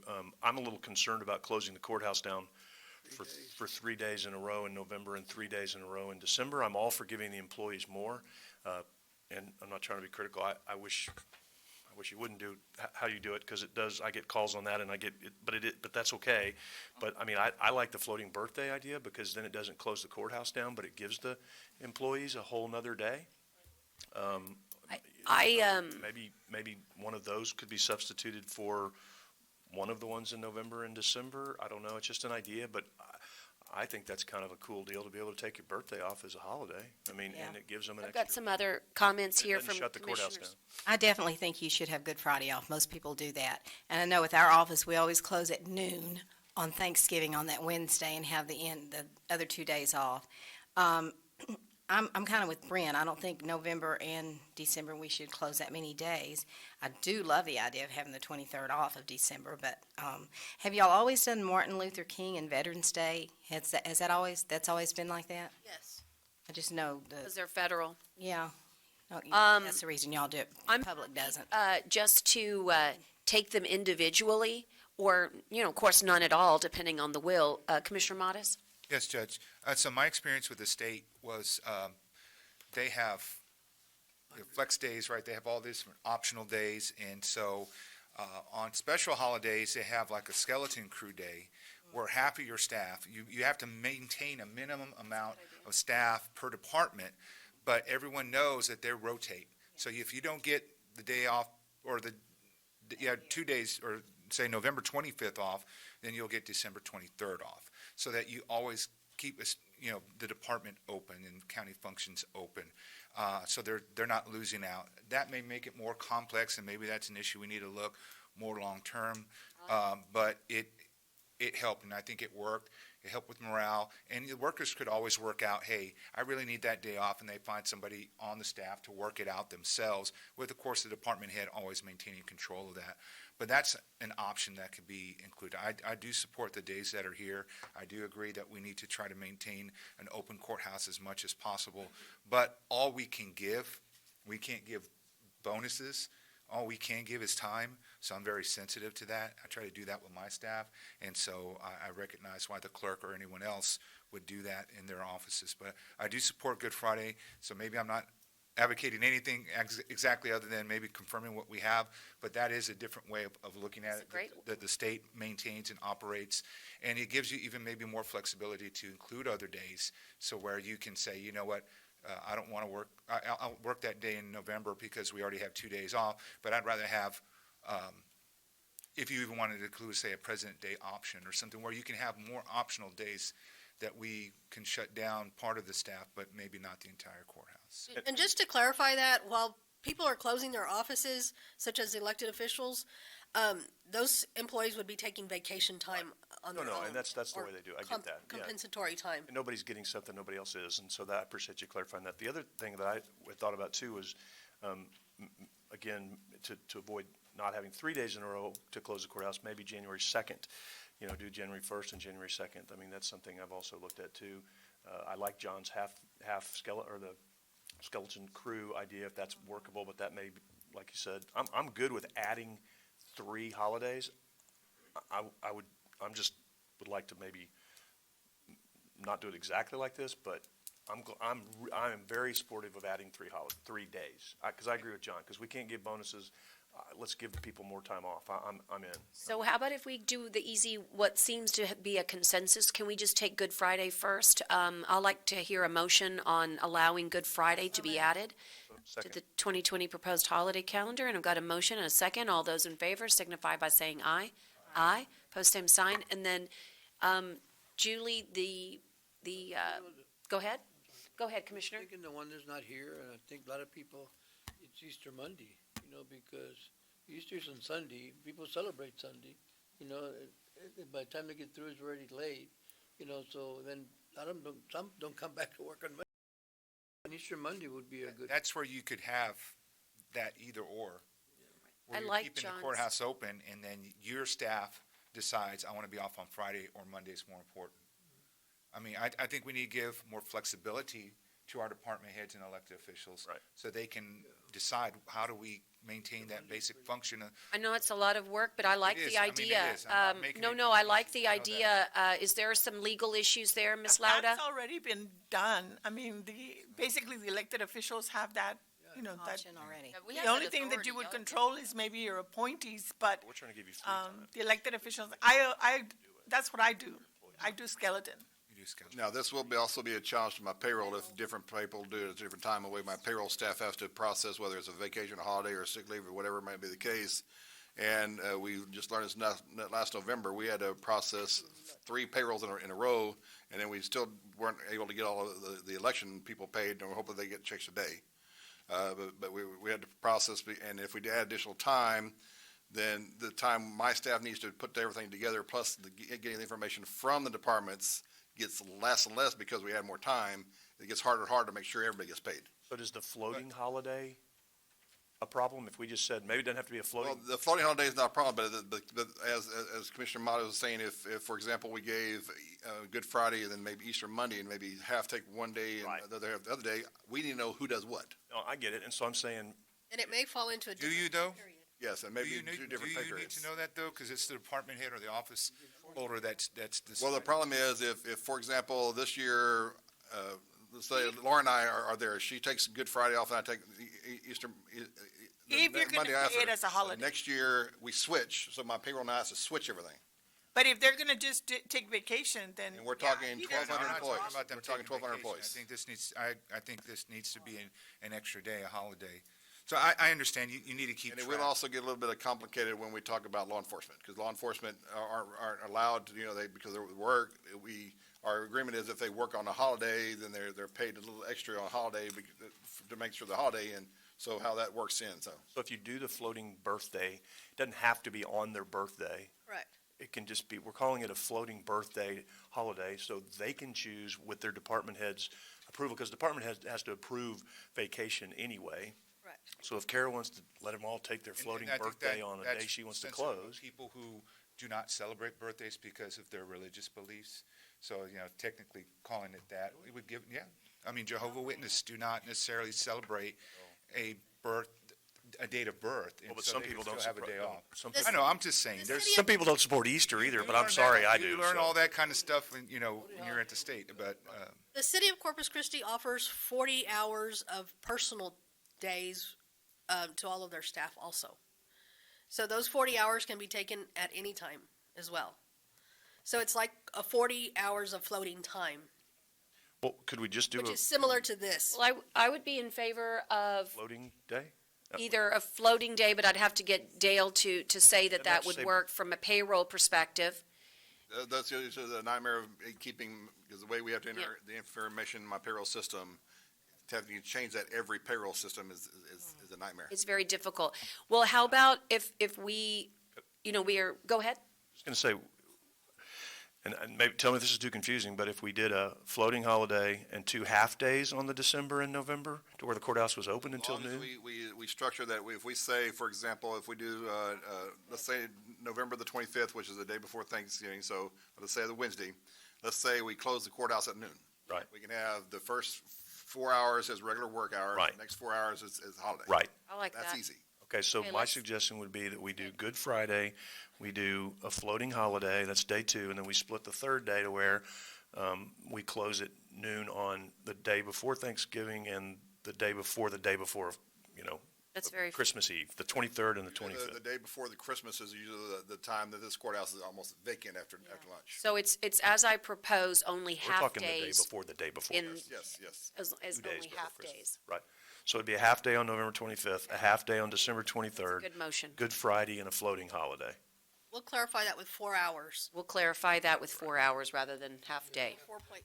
And just to clarify, it may not be December 23rd. It depends on where Of Christmas course. falls. Of No, course. it is this year, because This- they've looked. on the- But We- we're yes, doing that's correct. 2020. Yeah, this is 2020 only. Okay, so I think we have a motion, and we hope that that's well-received, Julie, with employees, that we're trying to be sensitive to family time. And also, this tends to correspond to childcare, which I'm sensitive to, because that's also a big burden for moms and dads, that have kids that are home from school, but you're working. So, seems like we have a motion. Would you like to articulate it? Uh, As Move you, that we add the holiday of Good Friday, a floating holiday, and 4 hours on December 25th and 4 hours on December 23rd. and I'll take a second. Second.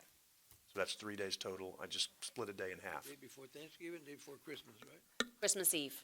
That's the add, because, yes. No. Judge Canales, Yes, ma'am? for the record, I want to thank Commissioner Chesney for just approving a calendar that you just complained about that I have. This is where I take the vote very quickly. All those in favor signify by saying aye. Aye. Opposed, same sign. Okay, Julie, I think if it's not too late to make it into it probably is, right, your December newsletter? It's already out. I will send if you don't mind, send an everyone maybe with me on our everyone, or you can do everyone too, but I think we want to make sure that people know that it's, it will take effect Will it take effect this Christmas? Well- Or not until, 2020. okay, we need to make sure that 2020. everybody knows that as well. Right. Yeah. We've already approved the 20. I'm sorry, but it is for 2020. I wish I could go back in time, but I haven't learned time travel yet. But this is for 2020. But I Wait, think hold it is on. a great, Is there anything that prohibits us from doing it for December? well, we already approved the old fiscal calendar. I'm just asking. Yeah. I don't know, Laura, I'm fine doing it this year if we can do it. If she, half a day off for Christmas this year? Can we go back and amend last year's calendar if we want to do it for this December too? The only way. Not today probably, but next meeting? If the amount goes above the total amount of budget, Oh, then it has to be an emergency. okay. yeah, I think it's going to be too complicated. I think we looked at this once before on another issue.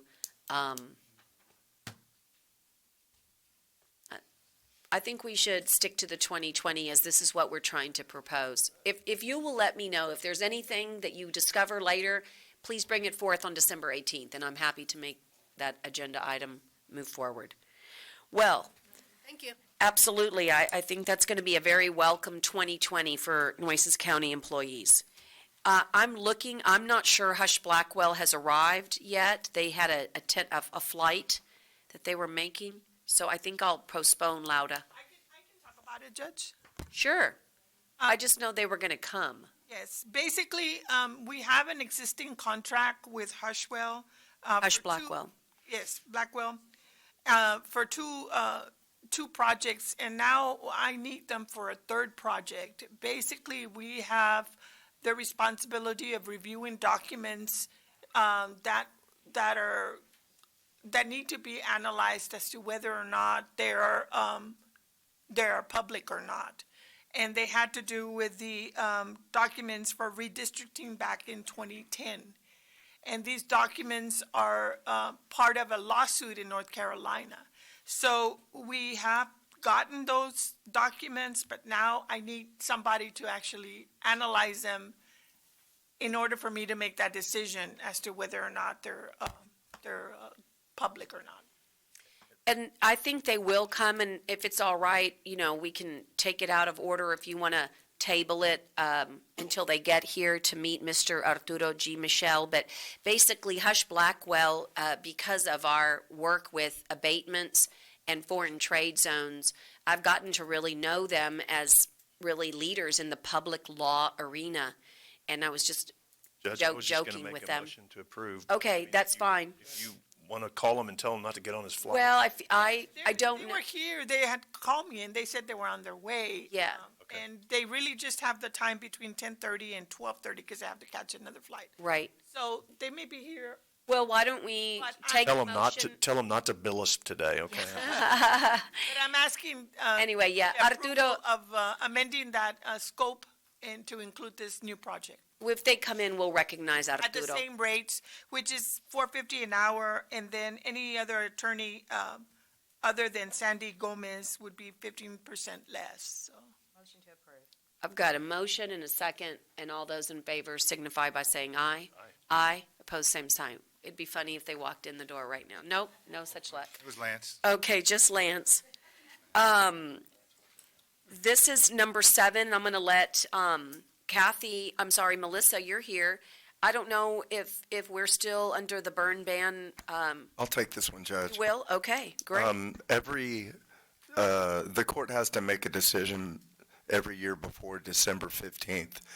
This being the last meeting before December 15th, the court has to make a decision whether to prohibit aerial fireworks. I put this on the agenda a long time ago to make sure not miss the date. I left it on here so we could talk about it, but we're nowhere near the threshold to be able to adopt this prohibition.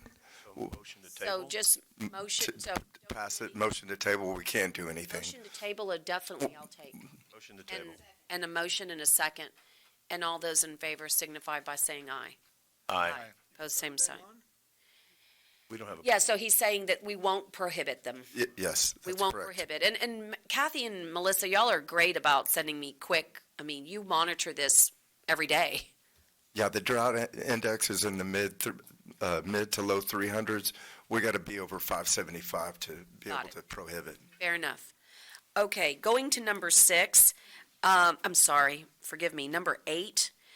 This is an item to discuss and consider the execution of a performance contract project development agreement with ABM Building Services through Allied States Purchasing Cooperative Contract 187302 for the evaluation of Nueces County buildings, including those listed on the Capital Improvement Program for Energy Conservation. We've got a lot of good people here to come and talk to us about this, but Juan, you can be somewhat, Michael, as I say, be on standby, because I'm always interested when I see things that are Allied States Purchasing Cooperative Contract.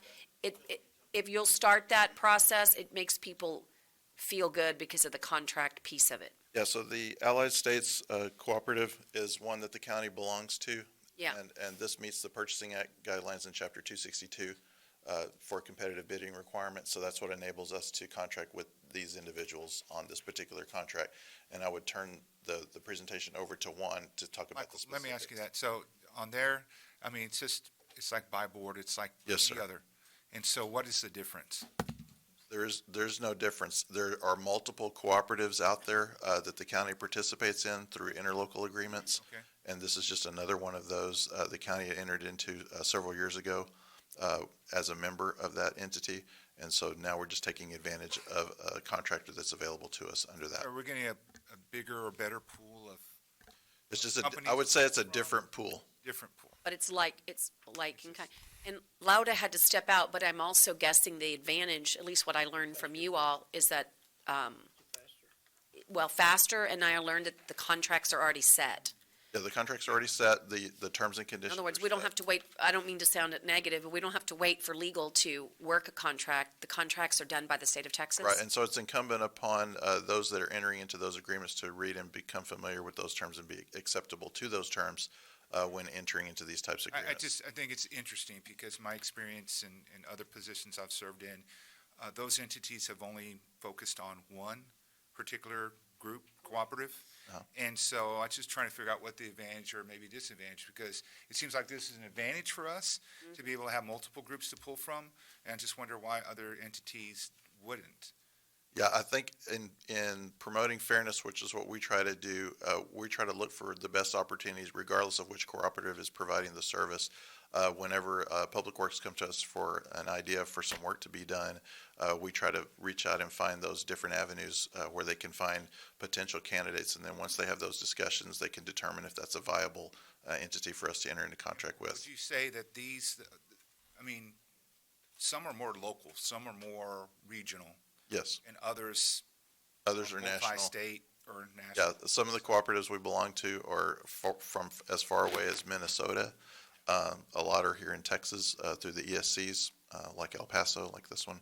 So, Well, I just, and it may not be easy or perfect to do. I mean, I like it when we have contracts that come in and they have that local dealership that we know that helps support local jobs and the local economy. And so that's why I'm real sensitive to casting a bigger net. Hey, I'm all about that. We can save money, but you also got to look at, even if it's a little bit difference, where's the advantage of going with someone that's more local that can still provide a good quality product, and maybe just a slight difference in cost. So Right, and that would be my there are local businesses that participate in various cooperatives, and they don't necessarily participate in all, because each cooperative has their own rules and different fees that they take from those businesses to participate, and so they choose the one that's most advantageous to them and also gives them the biggest opportunity to solicit business in the future. Does this eliminate the bidding process or something?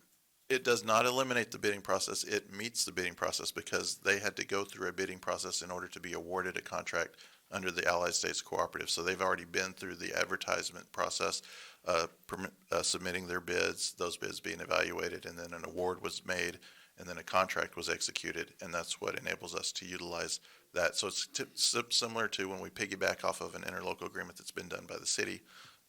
It meets those qualifications. Like you buy a truck from Buyboard, huh? Yes, sir. Yeah, exactly. Exactly the same. All right, thanks.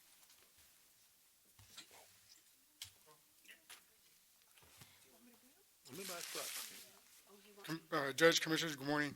Public Works is recommending the contract to ABM Services to assist us with the detailed evaluation of the study for the county buildings, which includes the county building here and also the R&B Fairgrounds, the Calderon building, and other buildings that are part of the CIP project. I have Joel here and also Mike, and he can kind of give you some details. Yep, Commissioners, Joe Lopez with ABM, Mike Bailey, my colleague. Any questions you may have, Commissioner Mottes, as far as the Allied States, that went out through the Wall Street Journal. So it went nationally as well as within the state of Texas. So one of the reasons we advocate for that is because of the as you were talking about, the netting that is exposed throughout the state of Texas and nationally to be able to bring the cream of the crop. And that's what we feel we are. Currently, we do have a janitorial contract with Nueces County that's already in place, and we feel very good that that's been worked real well with Juan and his group.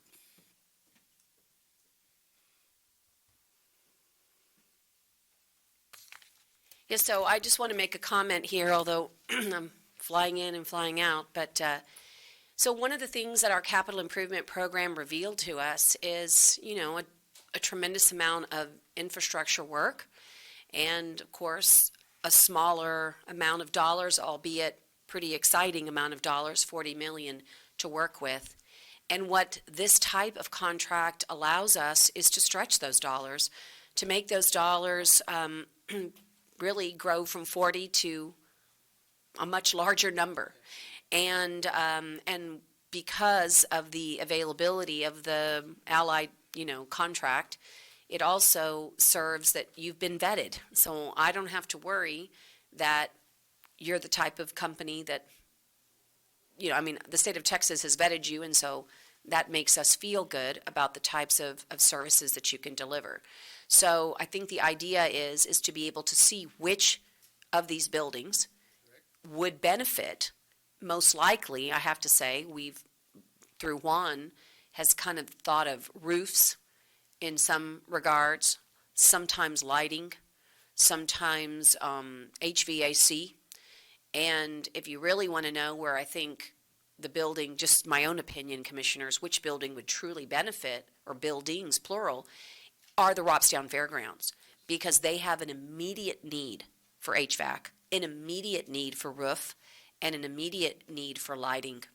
And that's a tremendous outlay of capital, and it seems like we're always in flux around here. Just when I think I've got plenty of dollars to solve the problems that I have before me, boom, something falls from the sky. You'll understand this metaphor later. I know, I was trying to be a little coy, but we actually did have something fall from the sky. And I think that it's a testament to, okay, this is a good example of why you want to keep dollars in reserves so that you can meet these needs. So what I like about this ABM contract is that because of the buy-board type status, we could move quickly to alleviate the HVAC and the lighting and the roof needs, at least in this one area. But it's my understanding, Juan, that you would like to recommend possibly others for us that are on the capital improvement program. It's just that you haven't gotten there yet. That is correct, Judge. Okay. And so today's action is to execute, you're asking this to be able to execute this contract with them for a particular building, or just to have it in the wings to then identify the right project? Yes, ma'am. There's a list of buildings in the contract. Right. That are R&B Fairgrounds. It's also this building, the annex. And Right. So whichever one suits our needs. Yes, correct. Right. Whichever one makes the most sense. Okay. And we will have an opportunity when those projects come forward to evaluate them, and we will make those decisions at that time. Absolutely right. Okay. So we're going to bring that back to Right. either a workshop, whatever that may be. So, Right. And absolutely. and then I'll now open it up. This is a recommendation you making one? yes, sir. Yes, sir. We're recommending. Okay, so I move. And anybody have any questions, or if you have any projects that you think could benefit here, let us know. Can we get a second for discussion? Is there, I thought, did I hear, I'll ask for a second. I thought I heard one. Okay, Commissioner's Modis second. And is there any discussion, further discussion? You have any questions? Did you talk about the company as being a national company? And, okay, because it's. $4.6 billion company. I was going to say, it's not a little fish in our sea. We have over 22,000 employees here in the state of Texas alone. We support a lot of projects within the state of Texas. Fortunate for us, we're in this territory, so. But you're local. Yes, ma'am. Okay. That's what we support, and been a part of the Nueces County for many years, so. Right. Very, very thankful. Okay, that's very important to us here in Commissioners Court. And one of the other questions Commissioner Moniz brought up is, we will work with our local vendors here, so we will keep the dollars locally. That's something we've always done in the past. I did want to point out one provision in the contract. Yes, ma'am. that if you don't have, develop a project, then you have to reimburse them $75,000 for engineering service. So we're gonna bring you back a self-funding project, as we stipulated in our contract. If you decide not to move, say, we're gonna go in another direction, that's because we're gonna do 70% of engineering development, bringing that back as part of the project. Right. So we would have to engage you for a project and then decide, and then you would do work on that project. And then if we said we're not going to do work with you, then we would have to reimburse you. 75,000, that's correct. Okay. That's, we call our bust-up fee, but if we move forward, hopefully we will, then we put that into the contract. So it's a $0 out from the county. So the idea is if we choose you to do the work, we need to continue to do the work with you. Of course, that's not so much different in common law either, that their quantum merit of their work would be rewarded. Okay, I've got a motion and a second. Is there any further discussion? If hearing none, all those in favor signify by saying aye.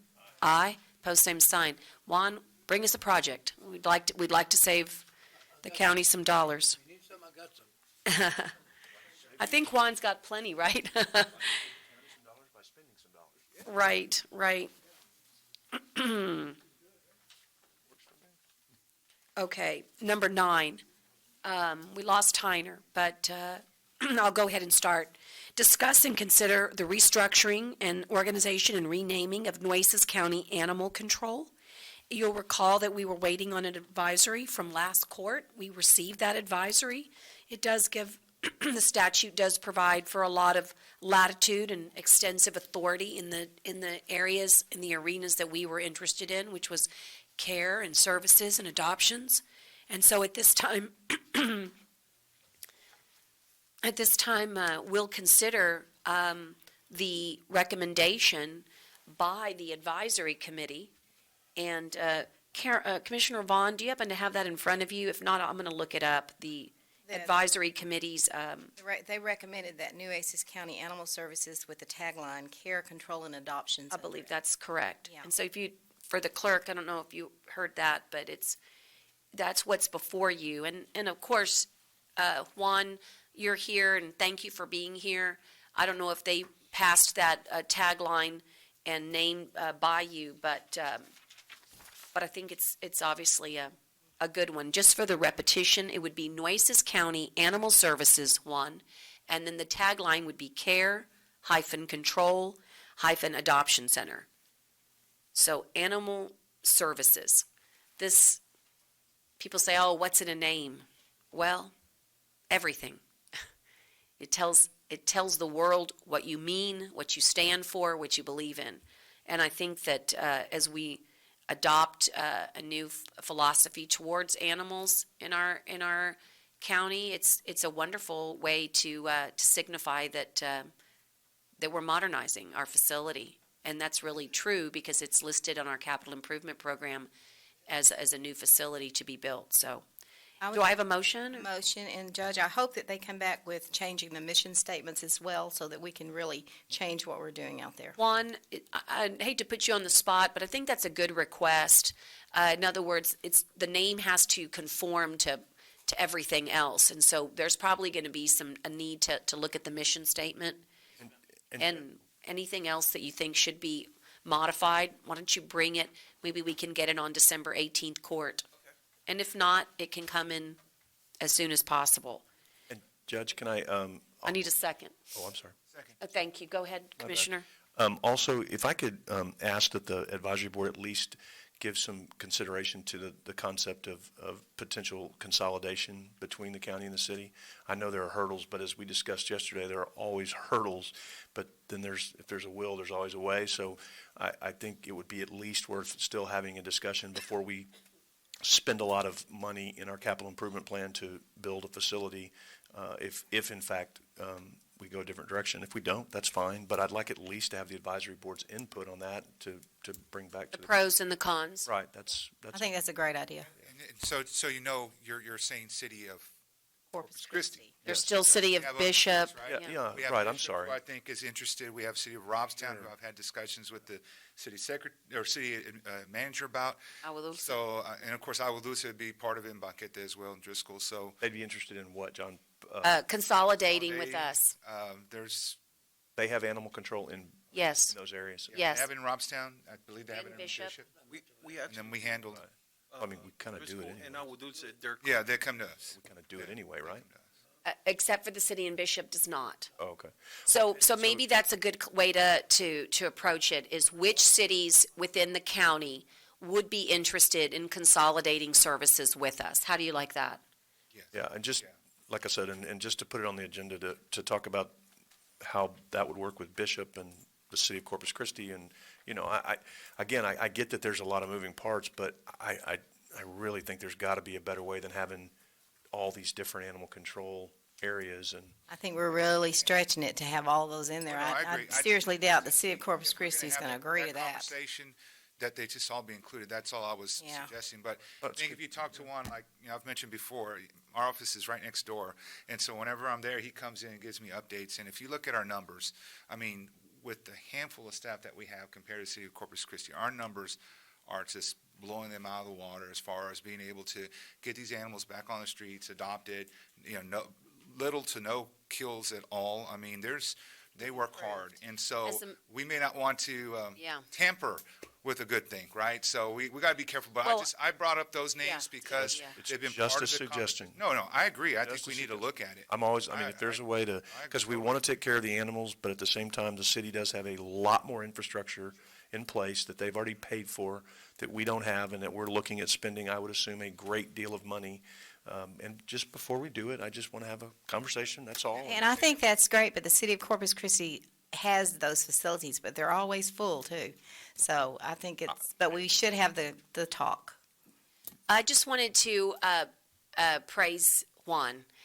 Juan, I received, as of yesterday, I received new numbers that over 1,024 animals were either rescued, adopted, or reunited with their owners. So the name isn't because of anything but to reflect what you all have already been doing, thanks to the volunteers and the staff. This equates to an 85% live release overall.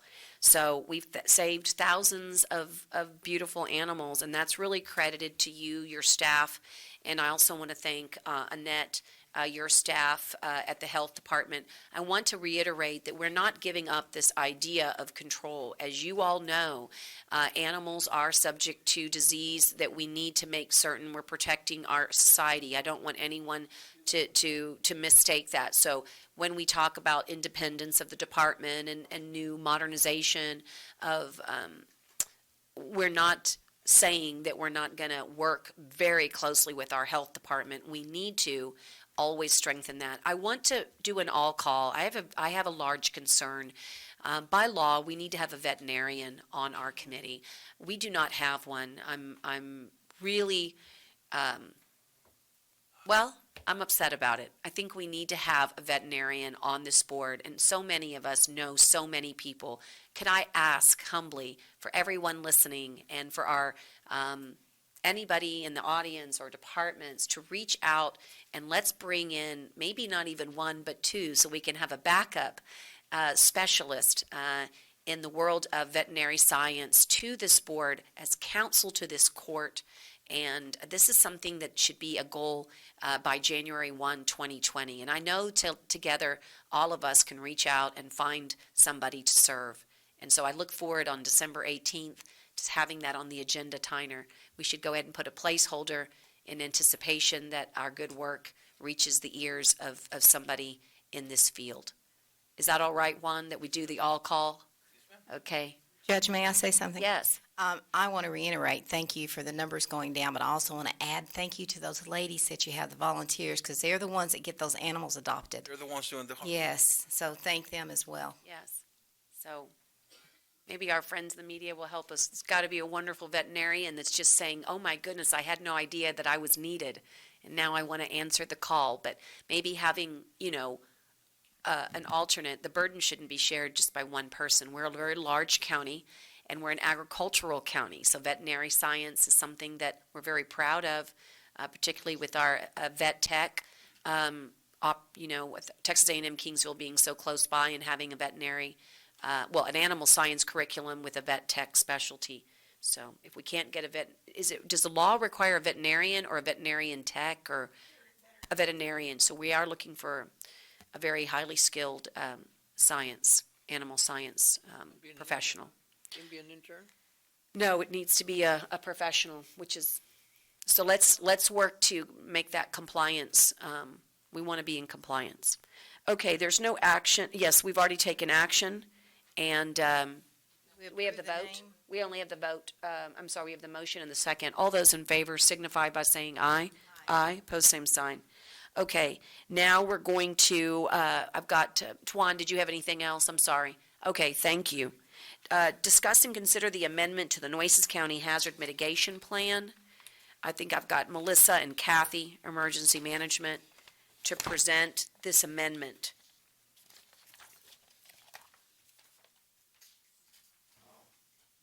Good morning, Judge and Commissioners. We actually have two folks from LAN here, as well as our grants department. Great, join us, Go ahead and Maria. have everybody come up here as we have this discussion.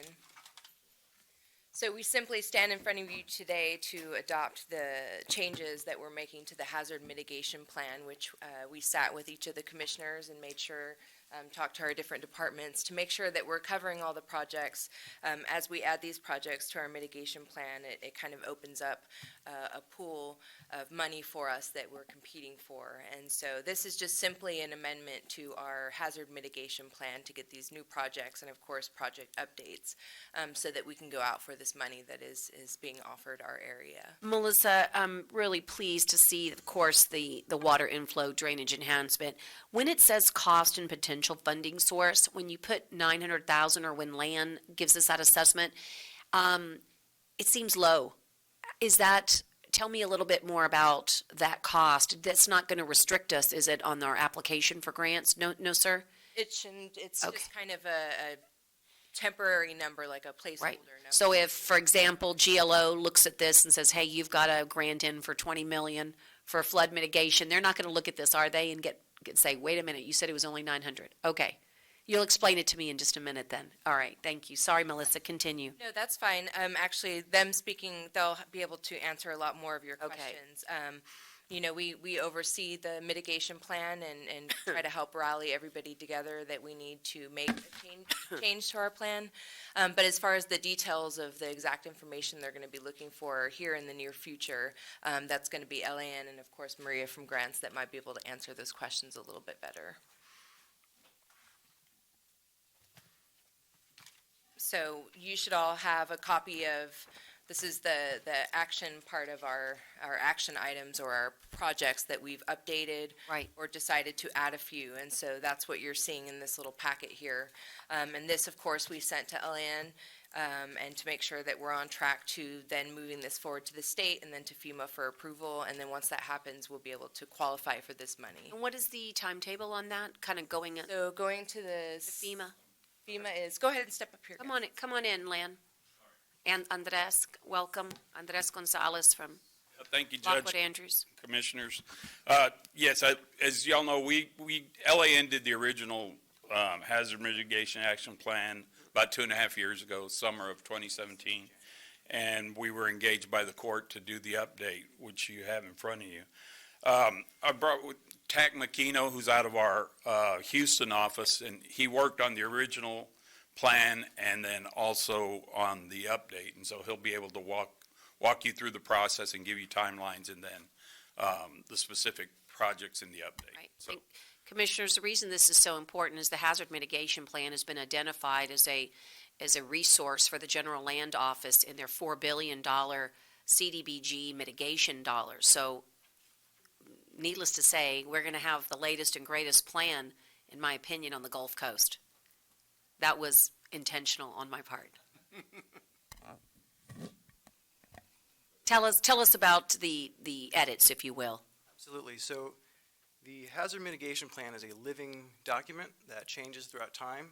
And when we did the first approved plan through FEMA, that was approved in August of 2017. So of course, Hurricane Harvey happened after that, and there was a lot to learn about disaster mitigation from that storm. So by coming back and using what was learned after Hurricane Harvey to come up with new actions, you're allowing your community to go after that grant funding through CDBG or other federal funding sources. Okay, I mean, that's great. And so, again, I just want to reiterate, the more I understand drainage, the more it makes me nervous because it's such an expensive undertaking. And again, when you put together the cost on the cost and potential funding source, how do we arrive at those numbers? Or what was your methodology? These were kind of ballpark numbers Ballpark. to ensure that we have something when we submit to the state, that we're not leaving a blank there, because I see. if the scope changes or you decide to do a slightly different project, that number could go up or down. Right. So, for instance, today the court took action to go out for requests for qualifications for a hydrologist not a hydrologist, but basically a hydrology study. And if we get that estimate, it could be a very expensive undertaking. We can come back to you and you can modify this. Right. The cost that will be submitted to FEMA through the state will be done on the grant application, not through the. I got it. Perfect. Okay. Oh, and how do you, Judge, Go ahead. how do you figure when you figure in the cost of for drainage, how do you get a dollar amount? Because most of the time, if you're gonna figure like the retention ponds, you gotta buy the land. So, I mean, is that being considered as far as, how much land we're gonna need to, because, I mean, nobody's asked me anything about the land that I'm looking at for 3 ponds, and where we're gonna go with it and how much it's gonna cost, I mean, I'm still trying to get the owner to give us a quote at least of what they wanna sell it for, but, so how do we figure that out? I mean, how do we figure those dollars? I mean, So these dollars on this update document are very rough estimates, and then as the projects get closer to being submitted as a grant, you'll come up with a detailed cost estimate, probably with a consulting engineer, and that will include any right-of-way acquisition that you would need to do.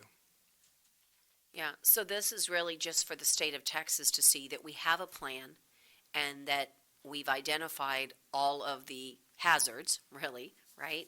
And how we would intend to tackle those hazards and then some sort of a funding source. But it is a living document, so we just need to kind of answer Commissioner Gonzalez's question, it's really the engineering consultant that will help provide those very detailed cost estimates. That is correct. Right, okay. Because there are some areas where we are ready to act, but again, when we bring in this comprehensive study, hopefully they'll be a lot more thoughtful, a lot more detailed. Any other edits that you think, they didn't really want us to mess around with wildfire issues. They really said do wind and water. Is that correct, Melissa? I mean, we didn't really move into any other arenas except for wind and water, correct? Right, the focus right now is on, of course, flooding and wind damage, so your two major hurricane concerns, if you will. And again, where we're at right now is just making sure we have identified all of our projects on our plan. So the next step is going to be a lot more detailed as far as cost estimates. This Right. is just simply making sure that it's on our plan so that it even qualifies right now. I just want to mention something that Commissioner Vaughn and I talked about, which is that we were presented with information yesterday, well, all of us were, but in particular as it relates to the North Beach project about velocity zones and wave action, and I'm wondering if maybe we should kind of look towards that as a possible, hazard that maybe I'd never really considered before until yesterday's emphasis on velocity zones and FEMA's emphasis on velocity zones. And then the second part, my question would be that, You mean FEMA Larry? yeah, that guy. Right, but the floodplain maps obviously have been adjusted, and I'm wondering if we've taken a look at those and made those any adjustments, or did we need to make any adjustments in our? The floodplain map? Yes. I don't believe we made changes to anything having to do with the flood maps. Okay. So as far as these projects go, we don't have to necessarily identify everything that needs to take place for these projects to occur, like the different surveys and things, and so we can add projects at any time. That's what I was wondering. Can we add projects? Yes, we can add projects because it is a living document. It might just be that we need to come in and do a quick approval of any change that we make. Well, I might ask the North Beach Task Force to look at this and work with Melissa. If there is a hazard that you think needs to be identified in our county that's not a part of our mitigation plan, maybe that you could put that forth so that the state recognizes that that's something, and you may not know about it, but there's actually a joint task force that's out there just to focus on one particular area where there's a problem with drainage. So just maybe you all can work together on that. And then coastal parks, I don't know if you've had a chance, Scott, to look over at this agenda item, but I'm going to encourage you to look at it just from there's shoreline erosion in here. There's some really good things that are right up your alley. Just make sure everybody's doing their cross checks. You've looked. Thank you. You did. Okay, well done. Yes, he was part of one of the meetings. He's saying no. That's fine. Okay, just so you know, they say yes. I remember they called me up on a impromptu and was asking me about some projects, and I gave them some projects that were already We appreciate it. boilerplate ready to go. Okay, appreciate I it. remember now. I'm sorry. Okay, all right, so we've got this amendment before us, and there's one more thing you might want to add before we vote. In terms of timeline, after, as I hope this gets approved, we will then submit to the state, which would take about a month, and then they would submit to FEMA, take about another month. So there's just a bit of time here, so that's why Great. this is. And are you a civil engineer by background? I'm not Okay, what is your background? in floodplain management. In floodplain management. Wonderful. That's great. Well, that's certainly everything. The world has changed, hasn't it? Yeah. Do you incorporate, as they say, the latest and greatest geographic information systems is that what we're doing now? Yep. That's great. That's one of my goals here for the county, is to be as up to date as possible on our GIS. So maybe we can garner some knowledge from you. Okay, I've got a motion and a second. All Judge, those- can I Yes, just clarify something with Yes. Melissa? Of course. I'm noticing there's a couple of projects listed, like County Road 33 and another one. But the things that others talk to you about are encompassed in the descriptions. So you didn't do the individual projects, they're encompassed in the descriptions, correct? All the things that we talked about. Yes, and so just a lot clarifying. of the things that came up, we already had on the Okay. mitigation plan. We just kind of had to change the verbiage a little bit more. But as far as what we have here listed are minor changes. Again, the true details are going to come when we're actually creating the project. Clarifying, thank you. I didn't even hear it. Is there a motion to approve? Thank you for, So move. I've got a motion and a second. All those in favor signify by saying aye. Aye. Aye. Opposed, same sign. Thank you. Okay, well done. I'm going to have to reorientate my notebook now.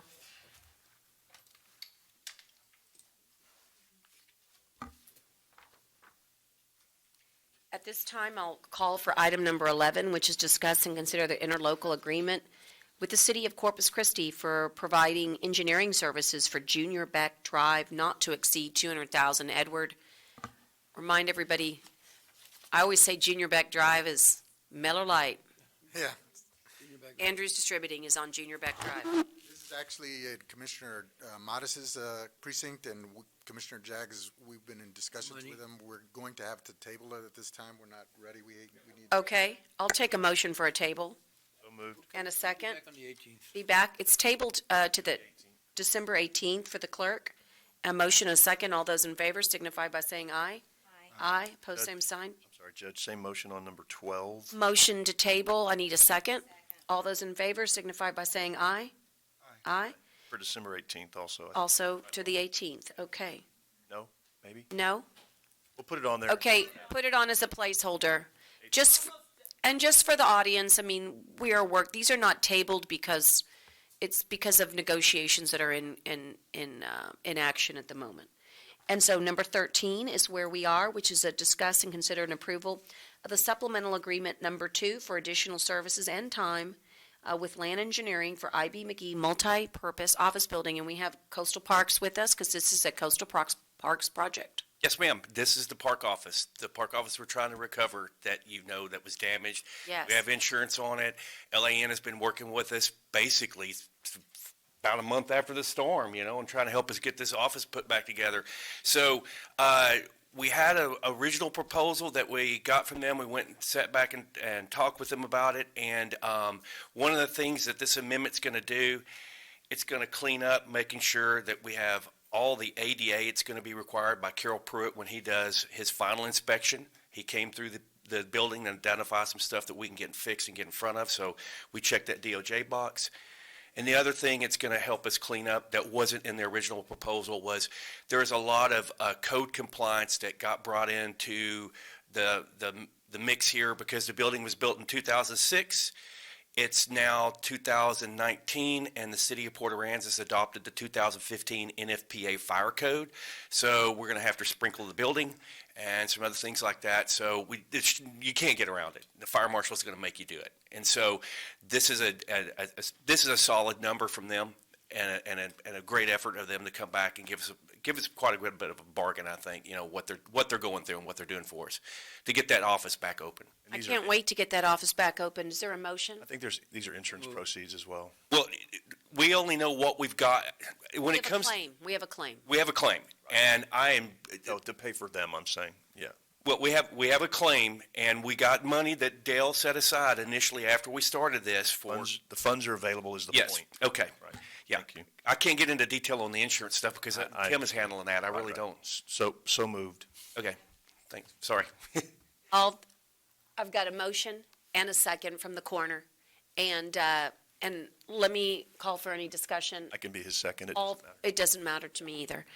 If you don't mind, Commissioner Vaughn, Jag seconded. All those in favor signify by saying aye. Aye. Aye. Opposed, same sign. Thank you. We're anxious for that one. I will tell you, Juan, you're on deck, but just because they made the trek, and as I told them, run, don't walk, the motion got approved, but just please note that it's important to me that you know who works for us. So would you please welcome Ms. Sandy Gomez and Mr. Arturo Michel from Hush Blackwell in Houston, Texas. They are public law specialists, and they have an incredible resume, and I would invite you please to look at their resume. I'm very particular about who I want to work with here in Nueces County on behalf of all the citizens, and I couldn't be more proud of the type of pedigree, not only the accomplishments that you bring, but the type of work and clients that you've had. It's really tremendous, and I'm glad you're on our team and on our side, as they say. But please know Ms. Sandy Gomez has been working on the foreign trade zone, And also, I will tell you that our abatement policy is something Belinda and I have discussed. It needs to be redone every year. You know, it's something we have to approve, and I think going forward, we're going to be able to rely on our relationship with Hush Blackwell to work on our abatement policies, to work on anything that has to do with the public law domain. I've heard Lauda say it more than once. Judge, they've got to know about the government code. Well, let me tell you, these guys are specialists in the government code. And Arturo, you have been a former city attorney, have you not? For the city of Houston. So when they were the fourth largest city under Bill White, Arturo served Secretary White. You might remember Bill White was also served as Undersecretary for the Department of Energy, I believe. And so anyway, incredibly accomplished lawyers and great connections to South Texas. Sandy, go ahead and tell them where you're from. She's from Sinton. If only Margaret were here. Margaret had a death in the family. Margaret Mead is the executive assistant to the court administrator. I'm sorry she can't be here to give you a proper Sinton welcome, but make no mistake, we look for the best legal representatives, but we also look for hometown. So thank you for bringing a little bit of home, and welcome back to South Texas. And Mr. Michel worked for CCISD. Is that right? Yes.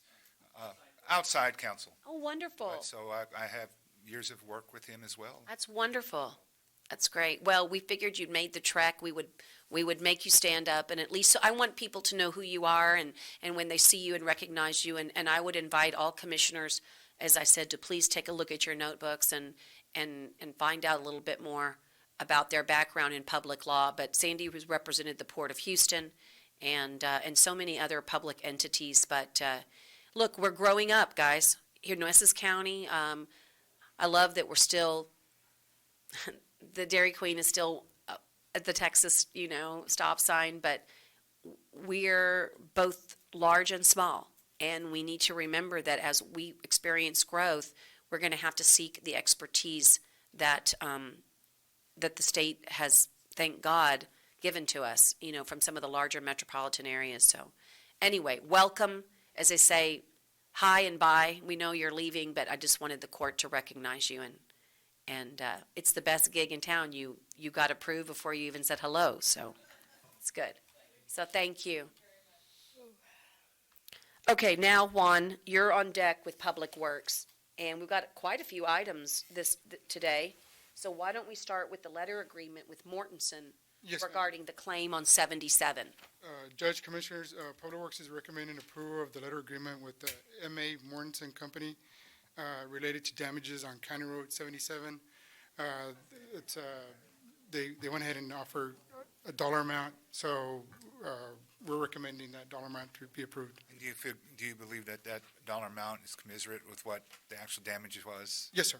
Okay. Yes, sir. We looked at it, and initially we kind of met with them, and the dollar amount is reasonable.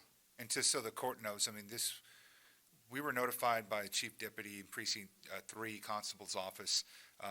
He sent photos to me and immediately sent them to Juan and to the judge and to our county attorney, and they got on it quick, and even the sheriff.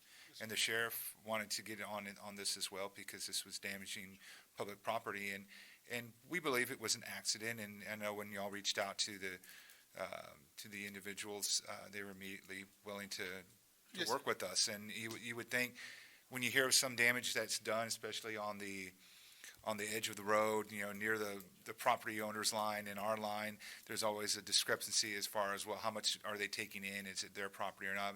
And this group really was forthcoming in saying, yeah, they admitted they did the damage, and they were willing to obviously comply immediately. And then this is a very quick turnaround, maybe, a month and a half, 2 months at the most? A couple of months, Commissioner. A couple of months at the most. So I think that this is great work on everyone who participated and helped us find out who did this and get to them, and now we'll get reimbursed to fix the road properly. So, yes, sir. Thank you. So is there a motion at this time to approve this letter agreement? And motion a second. All those in favor signify by saying aye. Aye. Aye. Post same sign. And now we have the Hanson Professional Services for 69 and 48. Judge, Commissioners, Public Works is recommending the execution of contract for engineering services with Hanson. So moved. Second. Okay, We would recommend tabling item number 3. okay. Only thing I want to do is I want to get in the practice, just because we're recording, that the funding source for this are our COs. Can you just say that, Juan, that the funding source for this is what again? Let's do the CIP projects. And 2019 COs. Tax notes, tax Right. notes. I'm sorry. As of today, we're actually on the market. I'm waiting for it's really exciting. The market was amazing yesterday. We're expecting, pray for another good day. We could get some really good, it could be really good for us today. So we're transferring that tax note to a CO as of today, that we're going to go we're on the market today. It's a tweener. Yeah. So, thank you so much, for that. Let's go to number 3. You said we We have need to to vote, table. Judge. Do we have? Oh, all those in favor signify by saying aye. Aye. This is for 69 and 48. That's correct. Okay, number 3 is tabled Motion. indefinitely. All those in favor signify by, Got to have second. Motion. a motion, a second. All those in favor signify by saying aye. Wait a minute. Okay, sorry, go ahead. I thought we were not going to rescind it. We're right. We We're tabling. Yeah, the only way to Can't do it approve it? properly Really? is to table it. Oh, my goodness. Okay. I'm sorry, it's just the way Not the going to process. because we're not, No, Right. we're not. right. So we're tabling it, which means it's. And it won't come back on. That's how it'll get remedied for you. Okay. Okay. All those in favor signify by saying aye. Aye. Aye. Opposed, same sign. Before you go on, since we're doing a lot of road work, I'm wondering if there is a way to communicate to the people out there that it's very exciting that there's road work, but there's also dangers involved and safety issues in road work. Is there a protocol that we use here at the county? We want to tell the world about, hey, we're going to do a lot of great projects, but people need to know that we're working. What do you like? What is your thought there? My thought there, Judge, is that you're right. There, anytime we have any type, you're talking about any type of dangers or anything like that, we also put up our traffic controls. Our staff is out there driving Right. to determine, if we have to close the road. Right. Or if there's potholes, we'll go out there and repair them. For example, these projects, we're scheduled to design them and have them ready by February of next year. Okay. And probably have them bidded out by April, March timeframe. So we're really working hard to get those roads done. Yes, ma'am. Just got through, County Road 5. it's already It's ready. It's already opened up, complete. Right. I'm excited. I think what I was really thinking is, and I appreciate what you're saying, and that's definitely the process, but I was really thinking, for example, when I was listening to KKTX this morning, that they actually give a traffic report and they tell you where the city's working. And I'm just wondering if we can use communications to tell people where the county's working. Yes, ma'am. And I think that that's just something we have to call in. Yes. And I think people would appreciate that who aren't so cityfied, but country roads are also London, so we want to make sure, I don't know, just some ideas on communication. I just want to thank Juan for the help out there. On 35? It's already been hydro-seeded also, so it's totally complete, That's great. Okay, so those were our roads, guys. Number 1, number 2, number 3, and now number 4 shifts, and it's a change order for IB McGee, the RV Park Improvement Project. Judge, Commissioners, we're recommending approval of change order number 2 for the Nueces County IB McGee RV Park improvements. What this includes, some modifications or some additions and deletions of some of the items. Some of the RV pads got deleted, and then we had to add some additional stuff that was required by the city and the water district. So it was kind of like adding and deleting some items. Okay. Motion to approve. Motion to approve and second. All those in favor signify by saying aye. Aye. And Dale, just so we're clear, this one's supposed to come out of that unused CO from 2004 that should Yes, about take care. we'll be bringing that to the next court on adjustments. We have some other orders coming out. Flying through the air. It did, the way I put it in was for half of it to come out of there, and Yeah. I have a little bit remaining on that Rebuild Texas grant. Right. And since that was dedicated to the lift station, And with some of this is a force main in that change order, I gotta spend that on there, or else I can't spend it No, on. no, actually, I'm just making No, sure. it's I'm good. trying to get rid of that. No, with and CO. as I said, I'd like all department heads, when they present, to make sure that they end with, and the funding allocation is blank. I think it's really helpful for clerk and That's what I for tried. ourselves. I know, I was just trying to, I understand. I was my softball. All right, I hit it. got a motion and a second. Did we all vote? All those in favor signify by saying aye. Aye. Opposed, same sign. And we're back to roads. We've got one on 67 now. Yes, ma'am. Commissioner, Judge and Commissioners, Public Works is recommending the execution of the contract with, for engineering services with LMV for the design of the County Road 67 project, and the monies are out of the CO monies and a CIP project. So moved. All, and again, I'm being picky, but again, it's just for everyone who's listening. Just say, it's the CO's 2019. Yes, or 20, I said. You gotta say 2019. Sorry about that. We have a lot of COs around here. Come on, he said it, Judge. I know, but Give we're the guy getting, some but the 2019s. Because every time someone says to me, why did you need that 40 million, Judge? I want them to remember, because we're fixing your roads, we're fixing your courthouse, we're fixing your jail, man. That's why I want it, so, What she 2019. said. Thank you, Juan. Are y'all excited about all these roads? Spending your money. Number 6, discuss and consider selection, I'm sorry, we sure do. Got excited. All that we did, all those in favor signify by saying aye. Aye. Aye. Opposed, same sign. Thank you, and thanks LNV, thanks Dan Leyendecker for being in the room, and we're looking forward to seeing 67. Thank you, sir. Okay, now get out of the room. No. Number Stay 6, as long as you want. Stay as long as you want, Dan.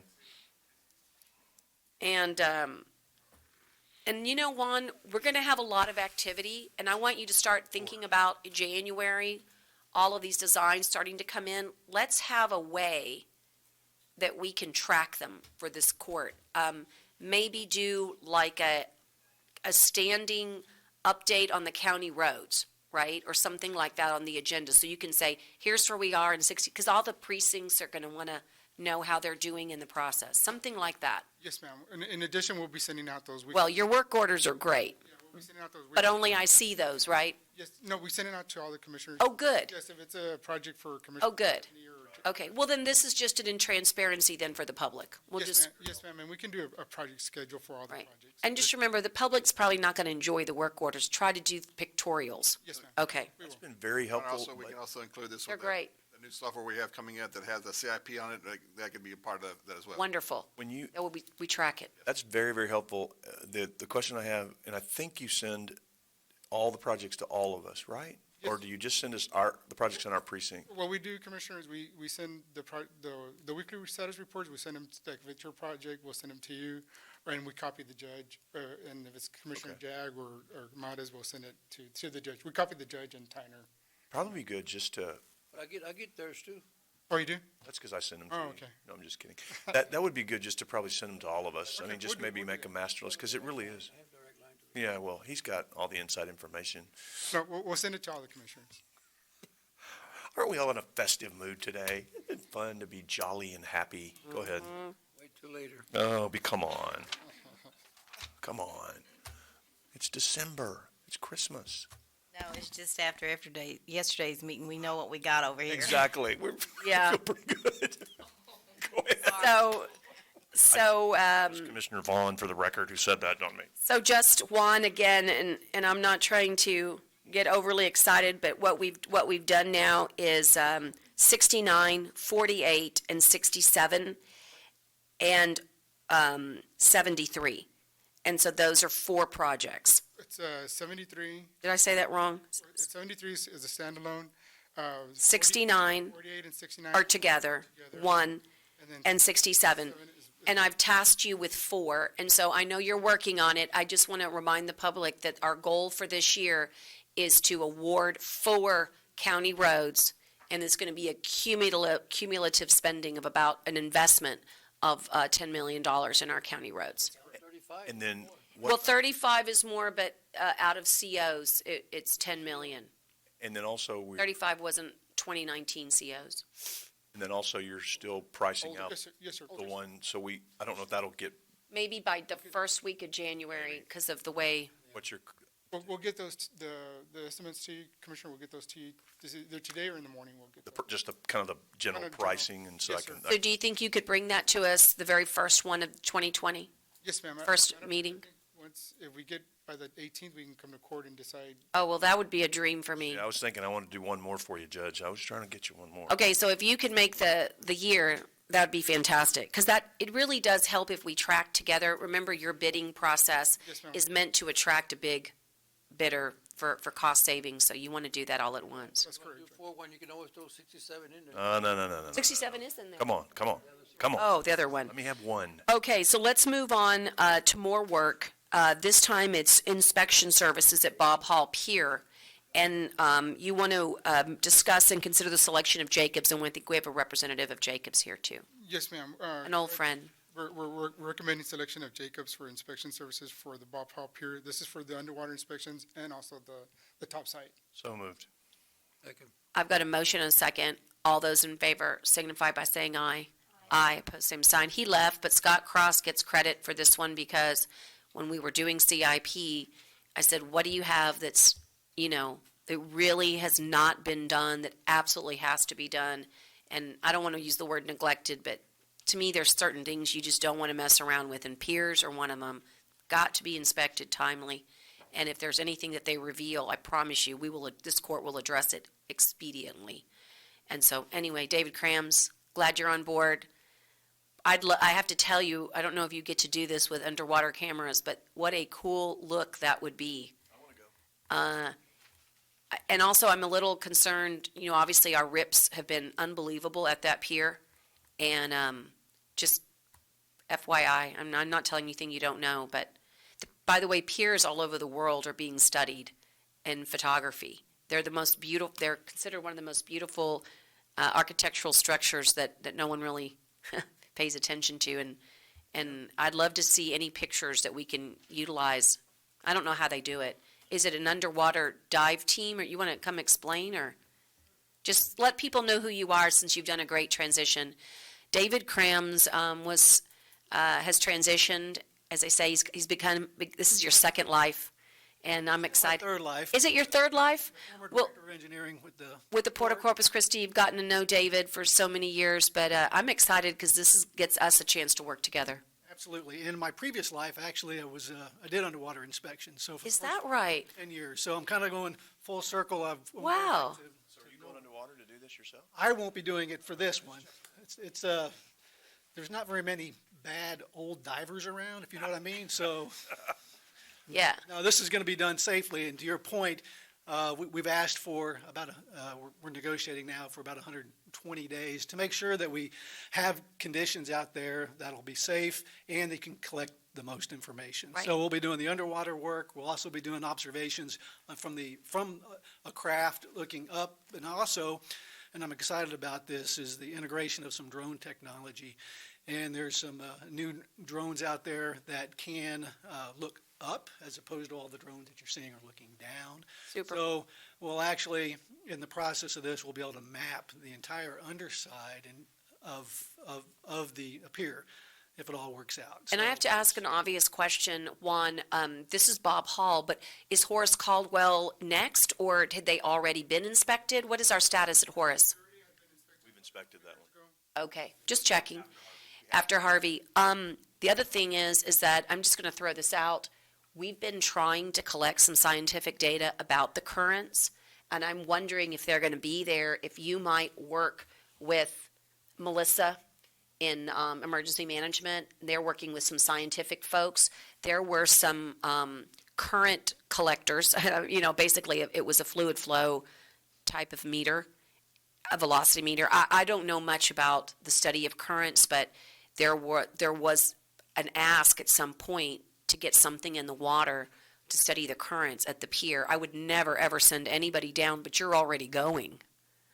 Judge. Right. So we're going to pick the correct time to do the underwater inspection work. But I'm looking for a baseline, so this could be our baseline. Yeah, that's. Certainly have that capability. What do you think? Yeah, no, it's a good idea to have some discussion. Yeah. We can talk about, and just so you know, since we are talking about Bob Hall Pier, pardon me? I think it was somebody from the Heart Institute. Yeah, one of the things that we have gotten accomplished through the beach Safety and Awareness Task Force that Kawana Denson has put together. We worked with the city of Corpus Christi, again, in a positive manner, and there will be some signs going onto Bob Hall Pier that say, no swimming, dangerous rip currents, surfing allowed only, because the surfers provide a little safety measure out there. They're pretty strong swimmers, and they sometimes have helped with some of the people in distress out there. So there's already that ordinance in place around Bob Hall, but it hadn't been enforced, and it hasn't been, there hadn't been signage up there that said no swimming.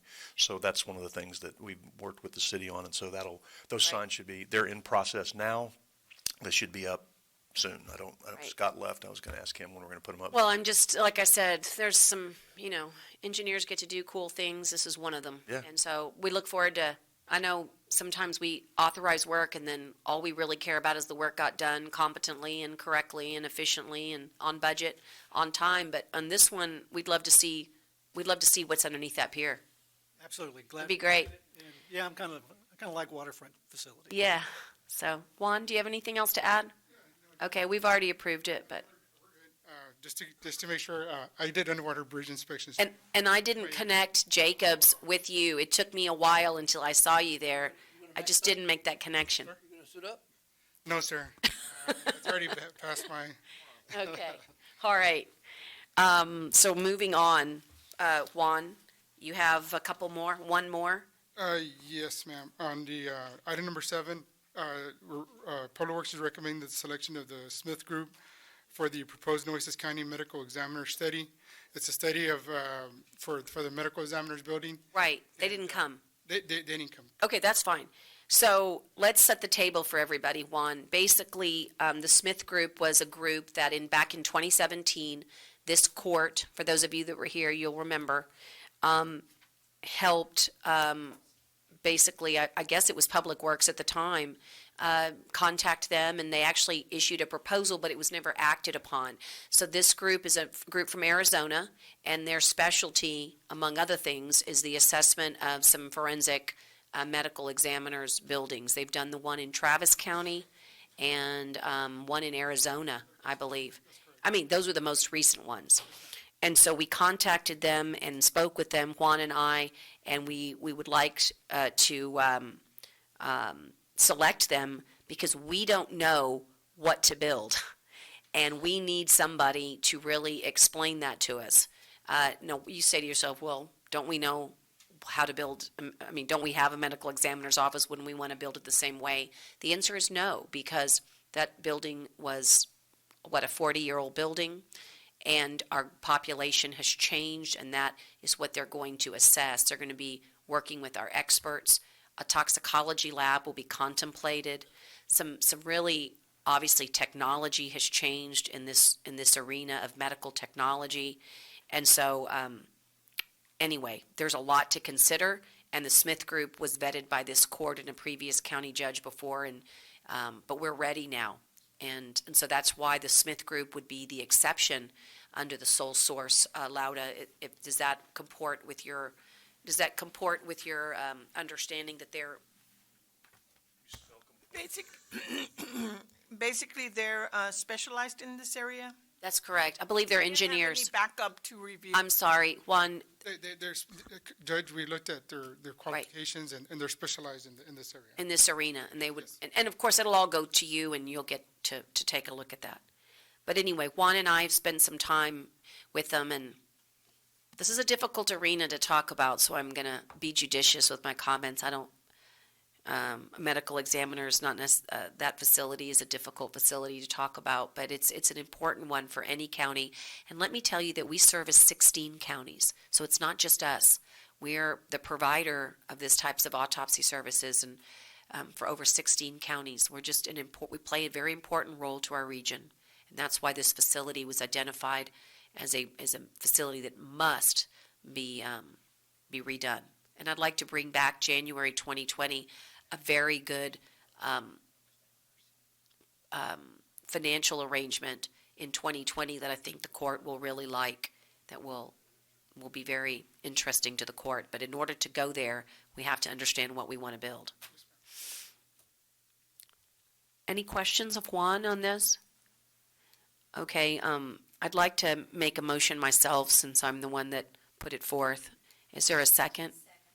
All those in favor signify by saying aye. Aye.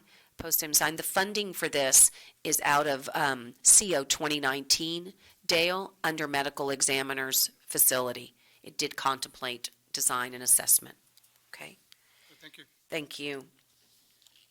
Okay, Dale, you're on. The first one we have is budget change order number 3 for our current fiscal year.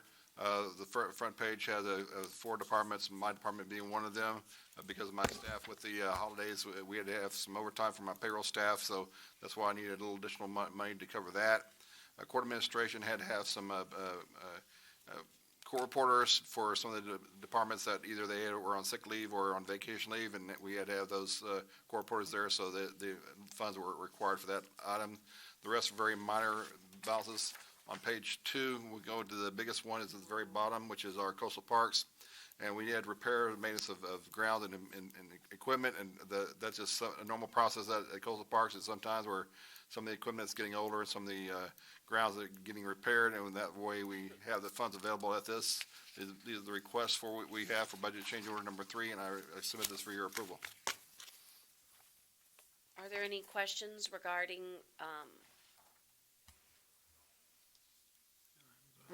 any of the aforementioned items that make up the budget change order? I'd like to take a motion if there are. So moved. And a second? And all those, any further discussion? And again, Scott's not here, but on the equipment and vehicles, I'm just wondering, is there any leasing opportunity there we're going to consider, or is this just? These are more of your smaller vehicles. These are not your heavy equipment. I see. Okay, so, just checking. Normally through a process for coastal parks as well as our road department, if we have a heavy equipment, you usually try to find lease agreements. Okay, just checking. Okay, all those in favor signify by saying aye. Aye. Post same sign. Okay, and then your order. The next one is for our capital projects funds.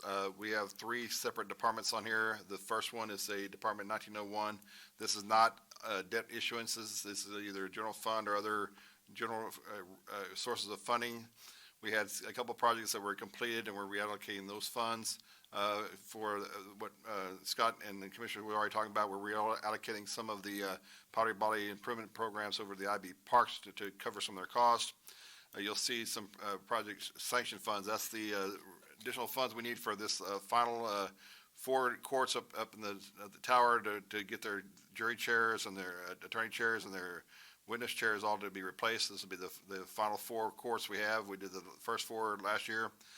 I know Michael's working on it there this year. Can you go back down or go back up? Don't go so fast. Yeah. Usual. All right, right there. I know one. Let me just double check my numbers here. Go ahead. You can keep talking, but I just want to make sure I got this right. Okay. So that's what we're doing. So the $35,000 is what we need additional funds to cover the cost of the witness chairs and the jury chairs for the 4 district courts we have left upstairs. We did the first replacement last year, and the 4 courts that have them, we're very pleased with this. And I know Michael Robinson's working on with the same vendor to get the other chairs, and the installation went very quickly on some of them because most of the ones that need to be drilled down or bolted down fit very, very, very closely and don't need a lot of changes. So that would be the requirements for what we're requesting out of our general funding source of our capital projects. Now we go into our certificate obligations. The first one is for our 2016 certificate obligations. And Juan, I might need you to come up here for this one because we're adding additional costs for our 4-yard building. This includes some interior improvements as well as some parking improvements. This was the additional 65 that's requested. We're moving that from some funds that we already have available for this. And the judge is authorized to transfer $300,000 from her funding allocation of unallocated to courthouse security funds. So Juan, if you right, and I just want to point out, I'm just getting ready. We haven't spent any money on courthouse security. I just working on getting the right money in the right fund. And so I'm anticipating, Michael, we have gone out for RFP, and we're going to get a consultant, and then I'm just getting ready. So I just want to make sure that you recognize on courthouse security that I have put dollars from county judge, old COs, towards this effort because I know that it's impending. And Judge, the other question I have on that one is, and I don't know that we've talked about it, but to me, courthouse security would include our courthouse over at the Juvenile Justice Center. Sure. Because that's It definitely will. We can add that. We crazy know now that place our to be. juvenile system is now part of our network, if our IT director would be here, but I know that we've added our juvenile system to our interior network, so if this cybersecurity valve covers our entire network, it would also include juvenile. Right. And that cybersecurity, you're going to be hearing lots more from Lance about this. It's just, that's why I'm saying I'm just moving money. I'm not spending any dollars. Cybersecurity is not security, it's. Right. When we talk about juvenile, he wants you to know that we're bringing it on our system I'm for sorry, cybersecurity reasons. My bad, I misread that. I thought we were talking about the other security that we had talked about in the past too. So- Oh, yeah. Well, that is important too. Yep, right, sorry. Okay. Do you want to, can we start with capital projects? Can we ask questions? Do you have any commissioners that have any issues or questions with regards to the 1901? And then we can keep moving forward. That means 1901, guys? I'm good. Okay, no problems with 1901. Now let's move to 1921. And what you have before you, who was going to address it? Juan? This is just an itemized list in case anyone has any questions. I'm sorry, let me ask a question. On 1901, is that for what? Capital project monies that people still have or what? Right. Correct. 1901 is money that we received from either general fund sources or other general type of revenue coming from either special revenue or maybe the public works funds that have contributed funds there. This is where your money resides currently that we have for your availability under your own funds. That's in 1901. That's where those balances reside. So can we say that those are not debt issuance. There you go. They're not what? They're not They debt. are not debt issuance. 1901 has no debt in it. But they may be in your precinct fund. Correct. Right. Okay, and then 1921 are our COs. That's our capital 2016 projects. COs, yes. Anything that was from a previous CO is going to be in 1921 from 2016. That's correct. Okay, so remember, under the rules we've got going on, we want to spend these dollars. Okay, so that's why I'm getting ready to, hopefully with the RFP, with security, get ready to spend these dollars in a way that protects our security. But Juan, anything else you need us to know about? No, ma'am. Okay, how about the tax notes, 1923? Oh, I know what this is. This is our first allocation of the fundings Yeah. that we have for the, what we know is currently in the process. As you see, we have the chiller replacement, we have our Bishop roofing replacement, our and our tower elevators, our Metrocom, and several of our county roads. I've been working with Teresa, Tyner, yourself, and Juan to make sure this is the first allocation of the first $40 million. So this is the $5 million of the $40 million that's been allocated. Right, I want us to keep track, and I've asked Dale to do this, and it's just, I hope it helps all of you. That way you know where those COs are going. So all you have to do is look down chillers, Bishop, elevators, Metrocom, and then the 4 roads. As we continue, that will grow, but that's where we are so far. Okay, well then, is there hearing no real questions? Question I Yes? had. Okay, can you come back down? Which one? On the Bishop, Juan? You want Juan? Dale. Oh, Dale, okay. Hey, on this Bishop, the roof, I mean, that's coming out of my budget, right? This re-roofing's coming out of the tax notes.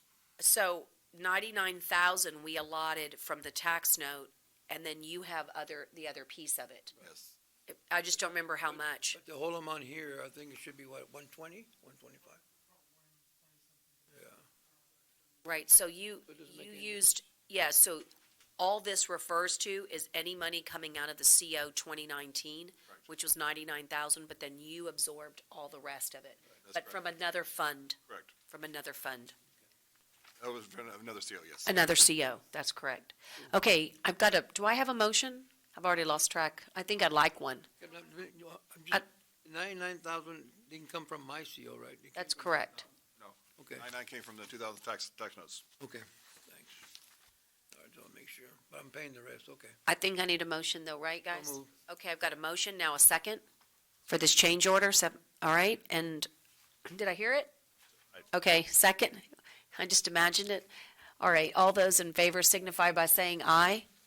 Aye, pose same sign. For the clerk, I believe it was Commissioner Chesney. Okay, and, You know, you've been here a while when you're imagining seconds. When you're seconds, I know. dreaming of seconds. Isn't that the truth? The next thing is for our September? expenditure report. It's not a monthly financial report because this has been our fiscal year end. We still have a lot of accruals and no adjustment and we don't want to provide false balances for anybody to report on, so we're only going to provide you with our expenses that we have for the year, and knowing that they will change. The most important page I would like for you to look at is page 1, showing the difference between last year and this year in expenses. Please note that for fiscal year 18-19, we've expended $90,983,985.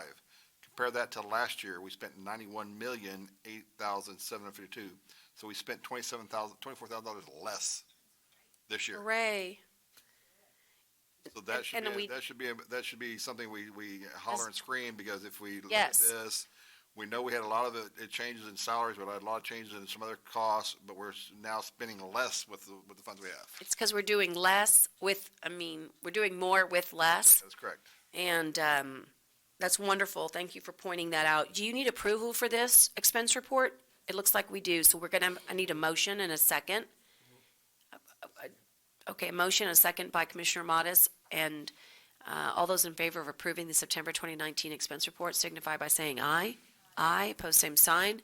Now, Dale, you're going to round it up with the federal equitable sharing agreement Yes, for we're constables. We're required to, if we want to continue our equitable sharing agreements with the Department of the Treasury, that we have to submit a sharing agreement as well as certification report for those that have federal funds.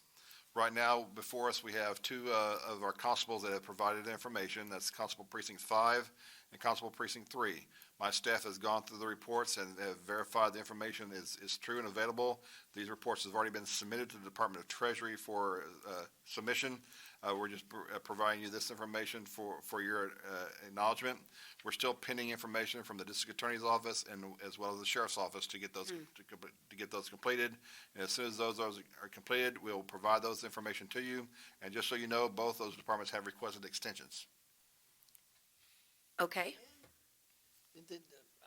Why the extensions? I mean, He wants to know why the Information extension. Where they had to, someone, for example, I believe the Sheriff's Office had just recently, or maybe it was the DA's just recently received a little additional funds from the feds and want to make sure everything was properly accounted for.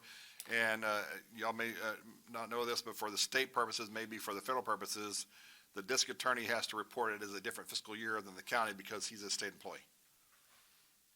So it may be a little bit different how we have to report the information to these entities that we have. And as soon as we have those information for you for the federal agreement for the district attorney as well as the sheriff's office, we will provide that for you. And it should be on the next court. on the next meeting? Should be next meeting, yes. Okay. With that, I submit the equitable sharing agreements for Constable Precinct 3 and Constable Precinct 5 for your acceptance. Second. Motion to approve and second. All those in favor signify by saying aye. Aye. Pose same sign. Okay.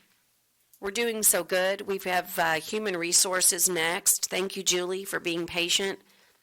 We've got Lance here as well.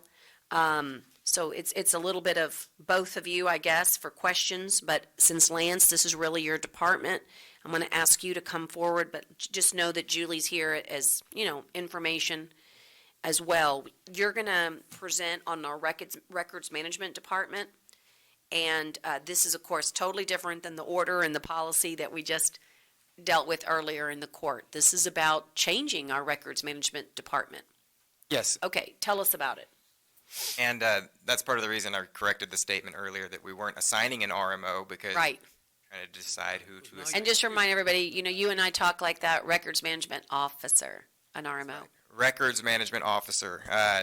There's a couple things just to kind of run through. We went through all this back in May, so I Right. kind of included the presentation just for your reference in there. Some of it, numbers have changed since we've had a few HR changes that have changed some of those savings numbers and everything, but the concept remains the same. I guess I'm going to try to highlight the reasons why I think we need to do this. And of course, the number one reason is I guess we need to define the records management officer position itself. I believe that we were already in agreement that that title was better assigned to a department head.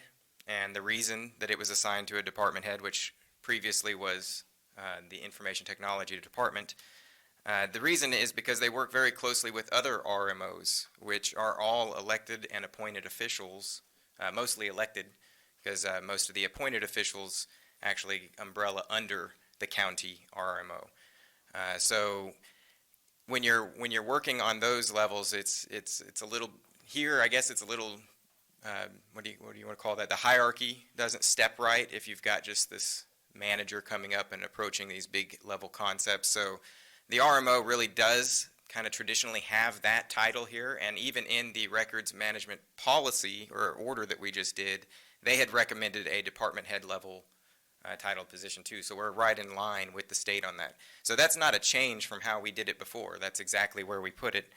And we're, as we start diving into completing or following, I guess, the records policy that we just kind of re-approved earlier, we're also going to be implementing records liaison officers, which is kind of like a step below the records management officer in that it's the person who's touching and most familiar with those records.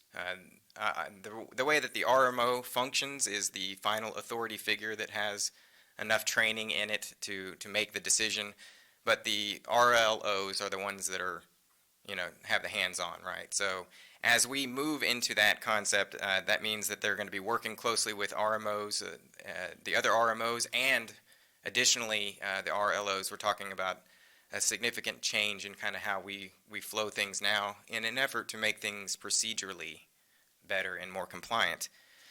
So, why, and I guess that's the definition of the records management officer and kind of how I see it progressing. So now, I guess the big question is, why assign it to, why create a new department and then make that department head RMO as opposed to keeping things the way we've done it.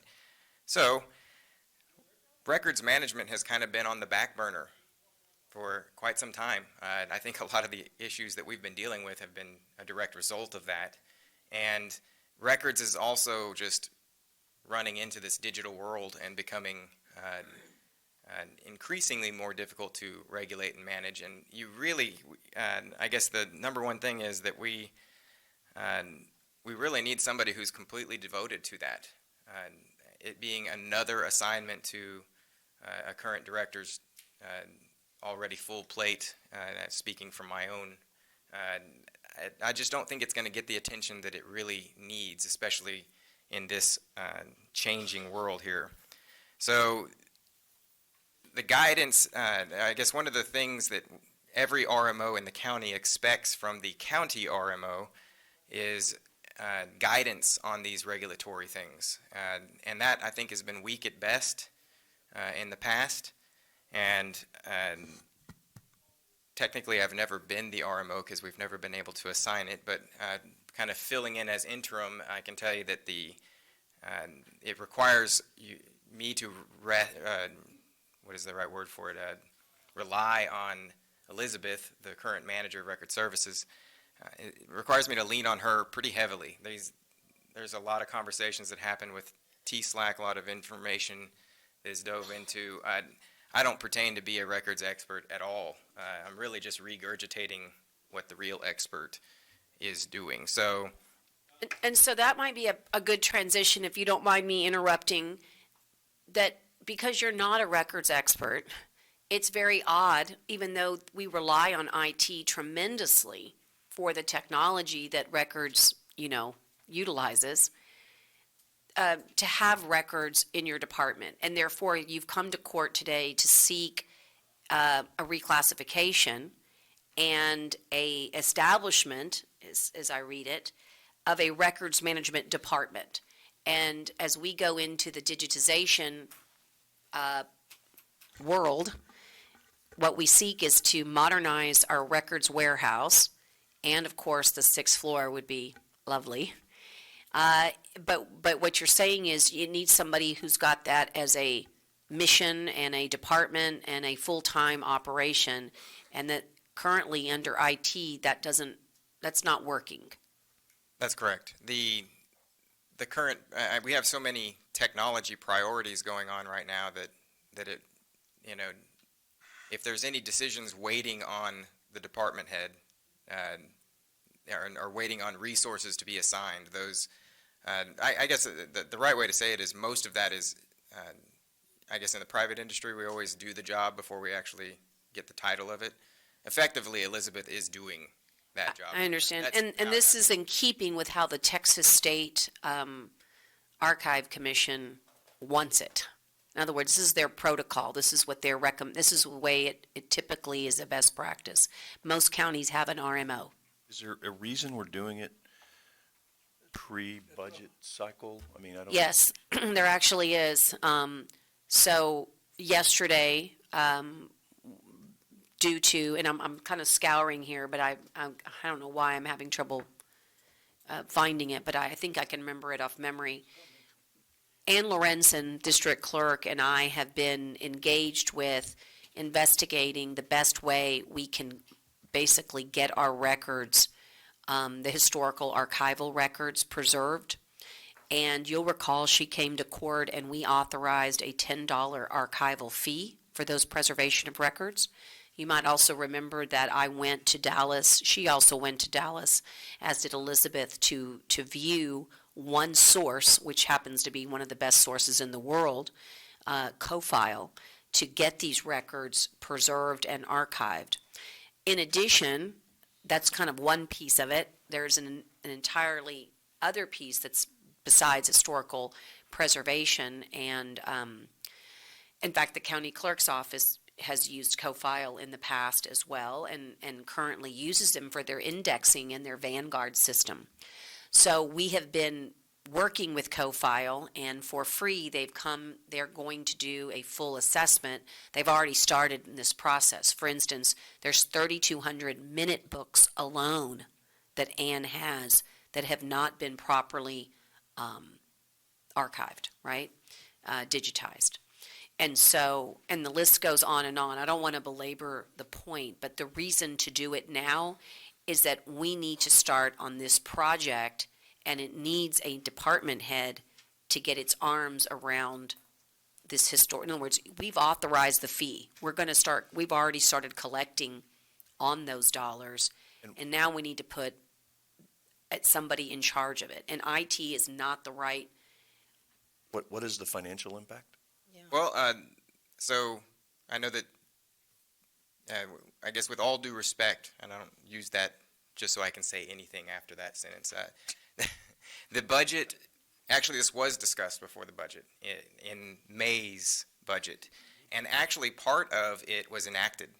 4 positions were deleted. Correct. From this department, and that is about $120,000 in savings a year, but none of the changes that were not aimed at salary increases, they were aimed at title changes to give the right hierarchy to that department to function, and setting it up on its own was the number one piece of that. So we basically enacted the part that saved all the money and didn't make any of the other changes. So I'm coming now, before we get too far down the road here, that to recognize that we did cut 4 positions to fund this. Well, let me just say, I'm sorry. No, go ahead. But can you answer this question before we go on? Dale, do you mind taking over? What was the financial impact of the reclassification? In other words, giving her a title is probably, I hope, a no-brainer for the court, but the reclassification, does it have a financial impact, and can you tell us what it is? Is that okay if I get get that Well, answered. there's several things we need to look into because he's showing you three separate departments. One's general fund and two of them are special revenue funds. So if we're going to increase the general fund without doing any adjustment to general fund, that's going to increase more salary expense there, where most of the adjustments were in Fund 13, which is your special revenue funds. So there are some possible savings in the special revenue funds, looking at what he showed, but there might not be as big as a savings on the general fund side of it, because that's how there are three departments, 1470 is general fund. I do have the information on that. Out of the department that is 1470, which is general fund, the largest of the positions was cut, which is a $30,000 position. And the difference in the assignment of the director title is only 10, so we would still be within that department. $120,000 total, but 30 came from general.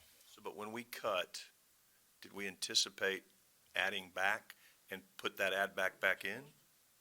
Because if it was a cut, then it should have been then Well, there's going to be a last year financial when we were impact. doing our budget process, we had several of this information in to do some reclassifications, and then we got to the process, we did the total reorganization of our pay schedule, and it was a decision of his to still keep those cuts out because those were vacancies that weren't able to be filled.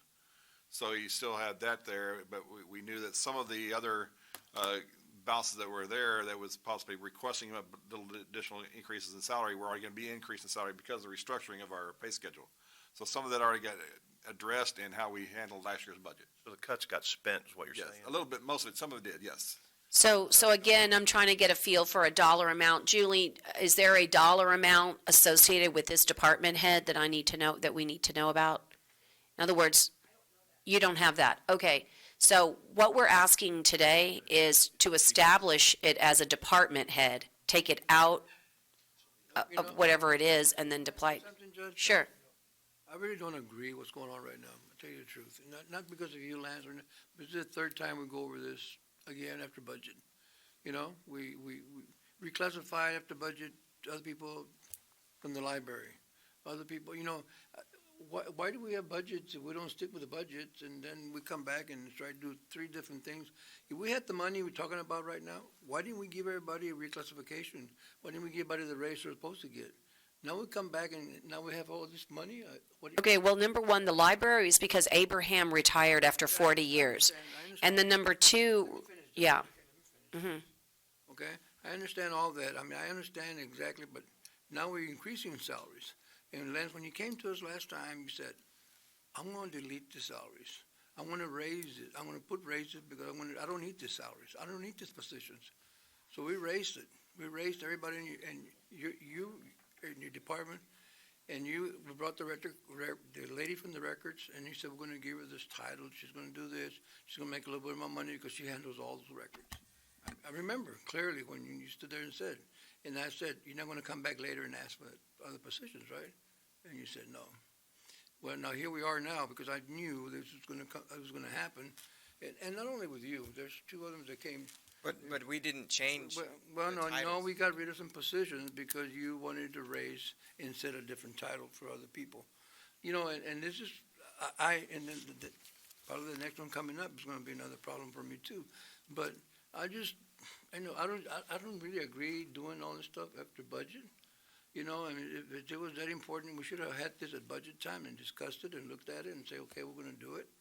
You know, but, you know, again, and Dale just got through saying that, you know, it might not affect that much, but it's going to affect some. And just to speak to that a little bit, you know, I've kind of bit my tongue on this one because the deletions were done, but the mission was not accomplished. I had put a clear mission about deleting those positions and doing it, and all we did was delete the positions and raise the salaries, which my original discussion about it was never about salary. It was about titles lining up with the district clerk's office so that we could create a flow of... But you never told us, well, no, we don't want salaries, let's leave them the way they are. Actually, in my budget submission, it said this to delete these positions only if the things were changed. I didn't even know that it could be done without doing that, but it was. So, but I accepted that because I figured I'd come here and let us make right what we fudged on a little bit. Well, it's not, Right. Well, let me, not doing right. You know, and the other thing, Judge, that I'm really, really concerned about, I mean, I don't know, Dale, and maybe, and I asked you a couple of weeks ago, and I'd like to know how many people have gotten salary raises, budget time, how many people got reclassified? I mean, I need to know that. I mean, I want information on what we have, because I know this has happened, and I like to know what more are we spending that we shouldn't, that we didn't have it in the budget? The only one I know with reclassification was one for the library, because it has to come through court for anything for reclassification. So if it didn't come through court, Yeah, everything comes to court. Every reclassification comes to court. If you did it, you approved it. If it got reclassified, you approved it. 100%.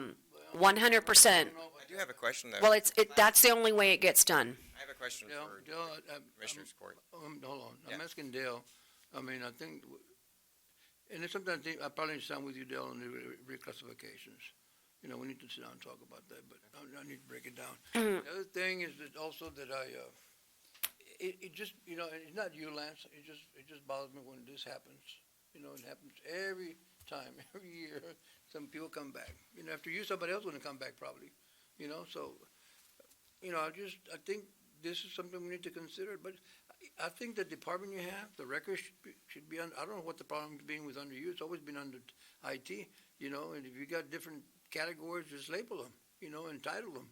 If we're doing records for district clerk, maybe memory records belongs under district clerk.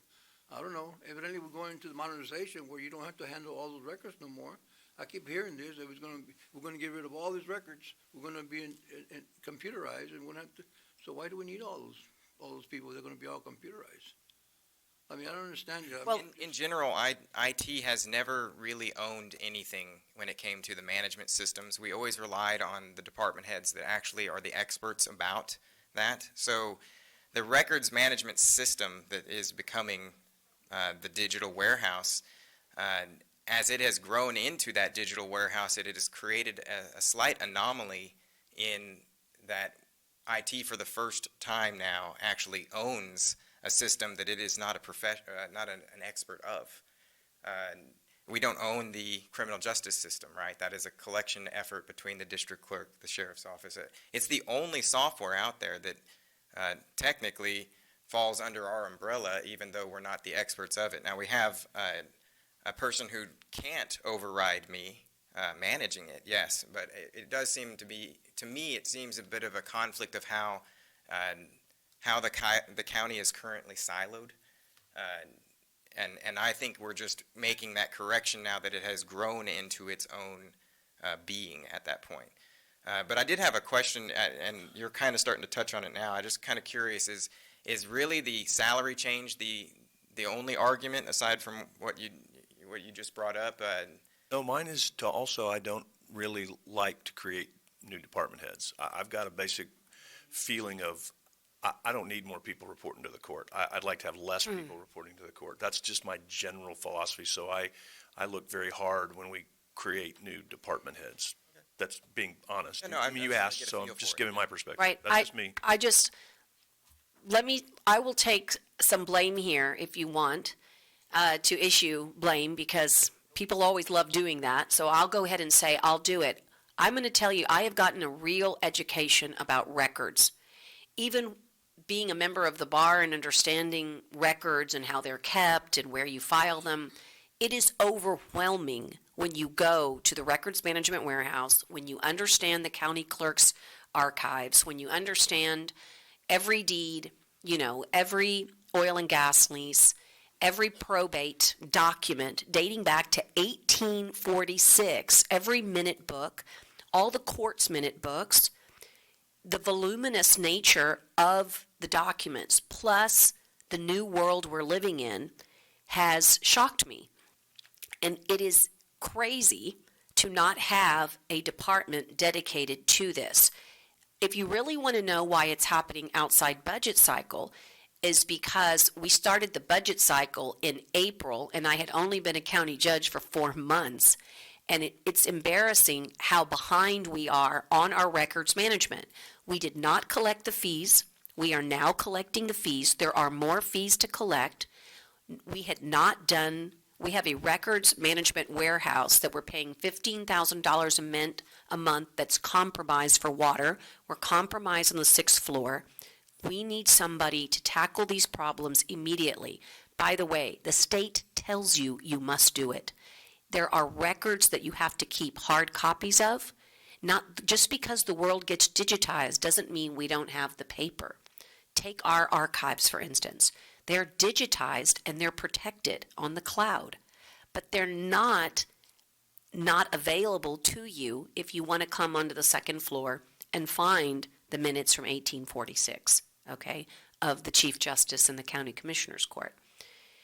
I'm not certain that this wouldn't have been more appropriate, okay, at budget, but let me explain to you my philosophy, which is that a court must be dynamic and react to the issues of the day. By the way, the pure definition of budget is not meant to be fixed.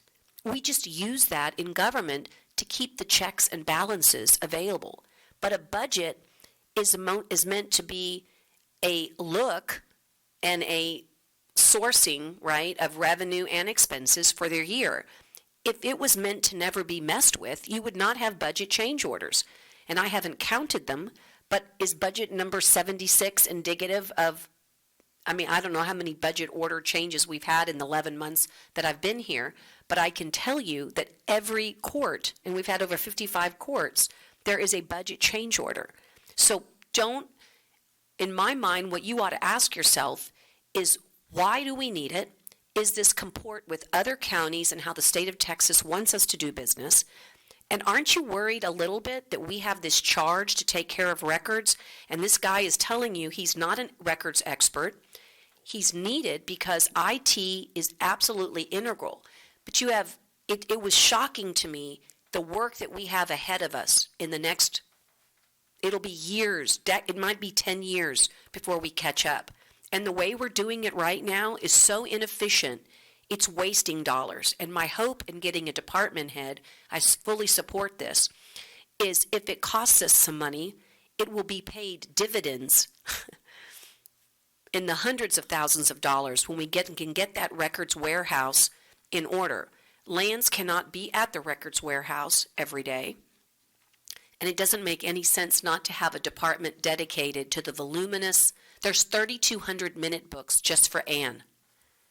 County clerk, she's not here, but she has a tremendous amount of records. Yesterday when CoFile was here, they asked me how I would prioritize. And for once in my life, I couldn't even speak because I don't even know where to start. There's so much that we need to do. But we've decided that the district clerk is the right place. We are the only county in Texas that has probate under the district clerk. Every probate document needs to be archived. This is how title searches are done. This is why we need to do it. I'm just saying to you, this department is of high priority to this county. If you don't want to do it, I would say vote no. If you need more time, I can give you more time till December 18th to familiarize yourself with this voluminous. But make no mistake, this department is absolutely important. And I'm sorry that we didn't get it in the budget. But 4 months in, I didn't understand our problems in records like I do now. And it took me going to visit with on multiple occasions this records. And just go to the 6th floor. If you don't think we need a department head, after this meeting, take the elevator and go to the 6th floor and then come back and tell me on December 18th what you think. That's one of the first places I took a tour when I first got sworn in was the records and had a chance to see the warehouse and the documents from 1846, and it just blew my mind. And I agree. I mean, if it was done right, or best way would probably have been during the budget, but we need it. We have Lance here because he's an expert in IT, and I'll tell you, people I've worked with in IT, this guy's one of the top ones here in the area, and I trust in what he's doing on the IT side. Probably not on the record side, because that's just not your skill set, right? That's not your passion. That's not what you're really familiar with. And so we do ourselves a disservice by not having somebody that's qualified and that's expert in their field to be able to come and work for us and do that. I do agree with what our commissioners have said as far as the timing and then the adding on. I don't always have a stomach for wanting to add more layers of government or positions, but when it's needed, and like you said, Judge, it's a requirement. Yeah. It's not just something we are haphazardly deciding, oh, this sounds good, and let's add somebody else to the mix. We are responsible for the way this is, of the main functions we have as Commissioners Court and at this courthouse. This is one of the main functions, and so we have to do it the right way. We need to bring in the right person. And so if we can work through the dollars and make sure that we get that in check, then we need to. Now, I think we always must keep in the back of our heads, we should not allow this. Now, granted, you were drinking more than from a fire hose when you came in, Judge. And so we're catching up. We're catching up with just where we should be as a county at our population size and the services that we offer. And so this is another one of those results. And not to place blame, not to point fingers. We've been part of previous budgets where we could have made adjustments, but we are here now, and we've been hearing this for quite some time. And I agree. If you haven't had a chance to see it, it's amazing to see all those documents that are out there. So I agree, Judge. I agree with you. I think it's something we need to do. I do agree with my colleagues as far as the reservations they brought up, but we have to support this because then where else are we going to be? As a final comment from me on this, we've grown into this. 15, 20 years ago, maybe a records department wasn't necessary. But regulatory and changes in the digital world are pushing it that direction. And there was a significant amount of delays that went into getting that order that y'all approved earlier. And while not all of them were on me, there were some of them where there was just other pressing IT needs that took precedence over, or took priority over a policy that had not been signed yet. And when I just hope, what I'm recognizing is that the plate of the IT director is so full right now, and just IT in general, and I'm not trying to grandstand here or anything, all departments in general, but that plate is so full that records is always going to find its way to that back burner on things that maybe should not be a back burner issue, right? And so I'm recognizing that and saying the way to fix it is to make it to where it's somebody's priority. But Lance, that's a hard one for me to buy, because if the person that we're considering being the department head isn't already putting it on the front burner, then why are we considering making her a department head? I struggle with this, not because I don't believe we need to do things differently, but because I don't like taking it out from under IT. I think IT, quite frankly, is essential to good records management. Maybe I'm wrong, but I think having it under IT is appropriate. Maybe you give her another title and make it maybe you got to beef up the department. But I'm more comfortable having the person. Maybe we soup up the department and work under you or whatever it is, because I think it's integral. And if you don't, that's okay. But I think IT and records management, with all the digitalized and all the way it's going with IT, I don't see how a records management person isn't going to be working with you on a regular basis anyway. So whether they report to you or report to the court, me personally, I don't want more people reporting to the court. That's just a basic, right?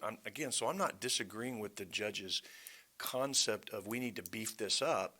As I sit here today, I just don't support creating another department head for it, because I think she's doing apparently a good job. This is the person we're considering doing the job anyway. Why do we have to give her another title and make it another department head? Why don't we just let her keep doing it? If we need to give her a raise, we can talk about that, and if we need to beef up the department. But I don't like taking it out from under IT. So, and that should be a compliment to you, because I think you do a good job, and because there is a level of comfort on the court. Doesn't mean she doesn't do a good job. Doesn't mean I couldn't develop a level with her. So that's all I'm saying. I get there's times we've got to make changes. Judge, you don't need to take blame. This isn't a blame thing. These are just questions that are being raised. And I can't do it today, but if you got 3 votes, I don't want to stall it. I'll just vote no and move on, or we can come back on the 18th. And it's not like a no because I'm mad or think it's terrible. Oh, no, I know. I just mean, bad. I wish I could have brought it, I wish I would have understood it better. And I'm not doing it because of the timing. and I probably don't understand the whole thing either, Judge. So if, You know, but, when we came here the last time that she became the records, whatever she is now, we talked about all those records that were there that probably half of them could be destroyed. So why don't we hire 10 part-time people and start destroying some of those papers? I mean, I guarantee you that half of those records could probably be destroyed. Catch up. That's what you need to catch up. Right, so let me just tell you this, and we can move on, but Commissioner Vaughn wants to say something, but we are doing an assessment as to what can be destroyed, and she's already been doing that for the past 6 months. But if you continued in the way that we're continuing, it would be 30 years before we actually caught up, the way we're doing the business now. And even though IT is used in the business of records management, IT is not the, it would be a mistake to think that they're only using the type of technology, but IT doesn't do any of the work in the digitization for them. There is some discussion that technology is getting pretty savvy, and we had this discussion yesterday, how our own records management system called Document Manager, how we can incorporate from this moment forward, and the bar is going to love this, the ability to have our current court filings on the civil side be available online, and like Vanguard, you're going to be able to do searches. So we're getting there, but what Lance is trying to tell you is that his department is not equipped because it's overtaken IT. Records management to do the proper job has overtaken it. But we can certainly, But isn't that an argument to keep it under IT and maybe just beef it up? Because if you're having to spend so much time on it because you're having to spend time on it, then that's IT. well, the thing is that, I don't want to belabor it. You're right, Judge. yeah, I didn't. no, I want to give Commissioner Vaughn. I I'm interrupted sorry. Commissioner Vaughn. And I'm you sorry. can come back, but No, she's been waiting. I'm good. Hey, I've been Sorry. up to that floor, and it is overwhelming. I don't know how they even work there, and I disagree with that. I don't think it should be under your department. I agree with the judge on this. And I think what she's trying to do is she's trying to modernize our county. We are so far behind. And I think she's trying to organize disorganization. I mean, it's really bad. And I don't like changing budgets. Everybody knows I don't like spending money. But I think that you have to look at every individual item separately when things like this come up and see how important they are. These records are important.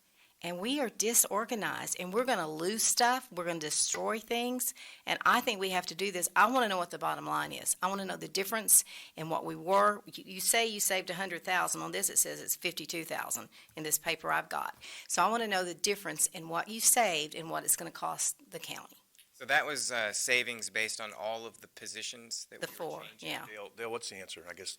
I just want the answer. And What's if it you gonna need cost time, us? let us know. So we had to determine, like last year we had a request, but then we also increased salaries for a certain level, so some of that savings had been Eaten up. eaten up a little bit. So we'll have to work with Lance and So can we table it, I'm Judge? okay to table it to December 18th. I have to tell you, I take the dollars and cents very seriously. Dale, I hate to put it on you, but I think I'm going to need some assistance here and I've got a motion and a second. All those in favor of tabling to the 18th signify by saying aye. Aye. Aye.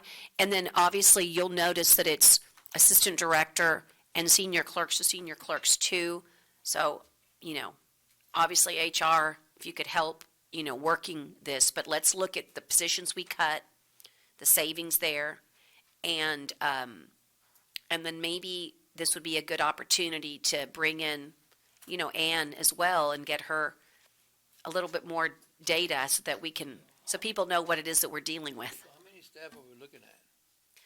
So it's current staff now that they're going to reclassify. See, it says it's not adding people. Isn't that correct, Lance? That's correct. What's in the presentation was just kind of a reminder that that's what we were going to do with the savings that we cut from those. And it's titling them in line with what the district clerk's office has, so that these people that they don't get pigeonholed in the records management department, that they actually have a way to flow up. Because at the records management department level, there's only really 2 positions that you can get. After that, there's no promotion or anything. And this helps us plan for the future, because as we do try to catch up and digitize documents, I don't envision people feeding in documents the way we're doing it today. And so in order to have these people have mobility and cross-collateralization in other departments, this would allow them to transition out of records warehouse management positions and maybe into the district clerk's office. And Judge, if we could have Ann come in at the next meeting, I think she could explain some more reasons why. I think it's a good idea. We'll work with everybody on this. The presentation that you've brought for us is the same one we used back in budget time. Okay. So maybe that would be a good Would you thing like to me to just review. update that with the I think new it's numbers? I would be great. It would be great. So we voted on it, right, Madam Clerk? Okay.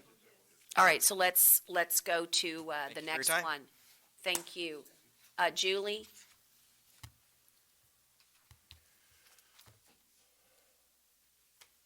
I think you get the distinction of having the last item before executive session.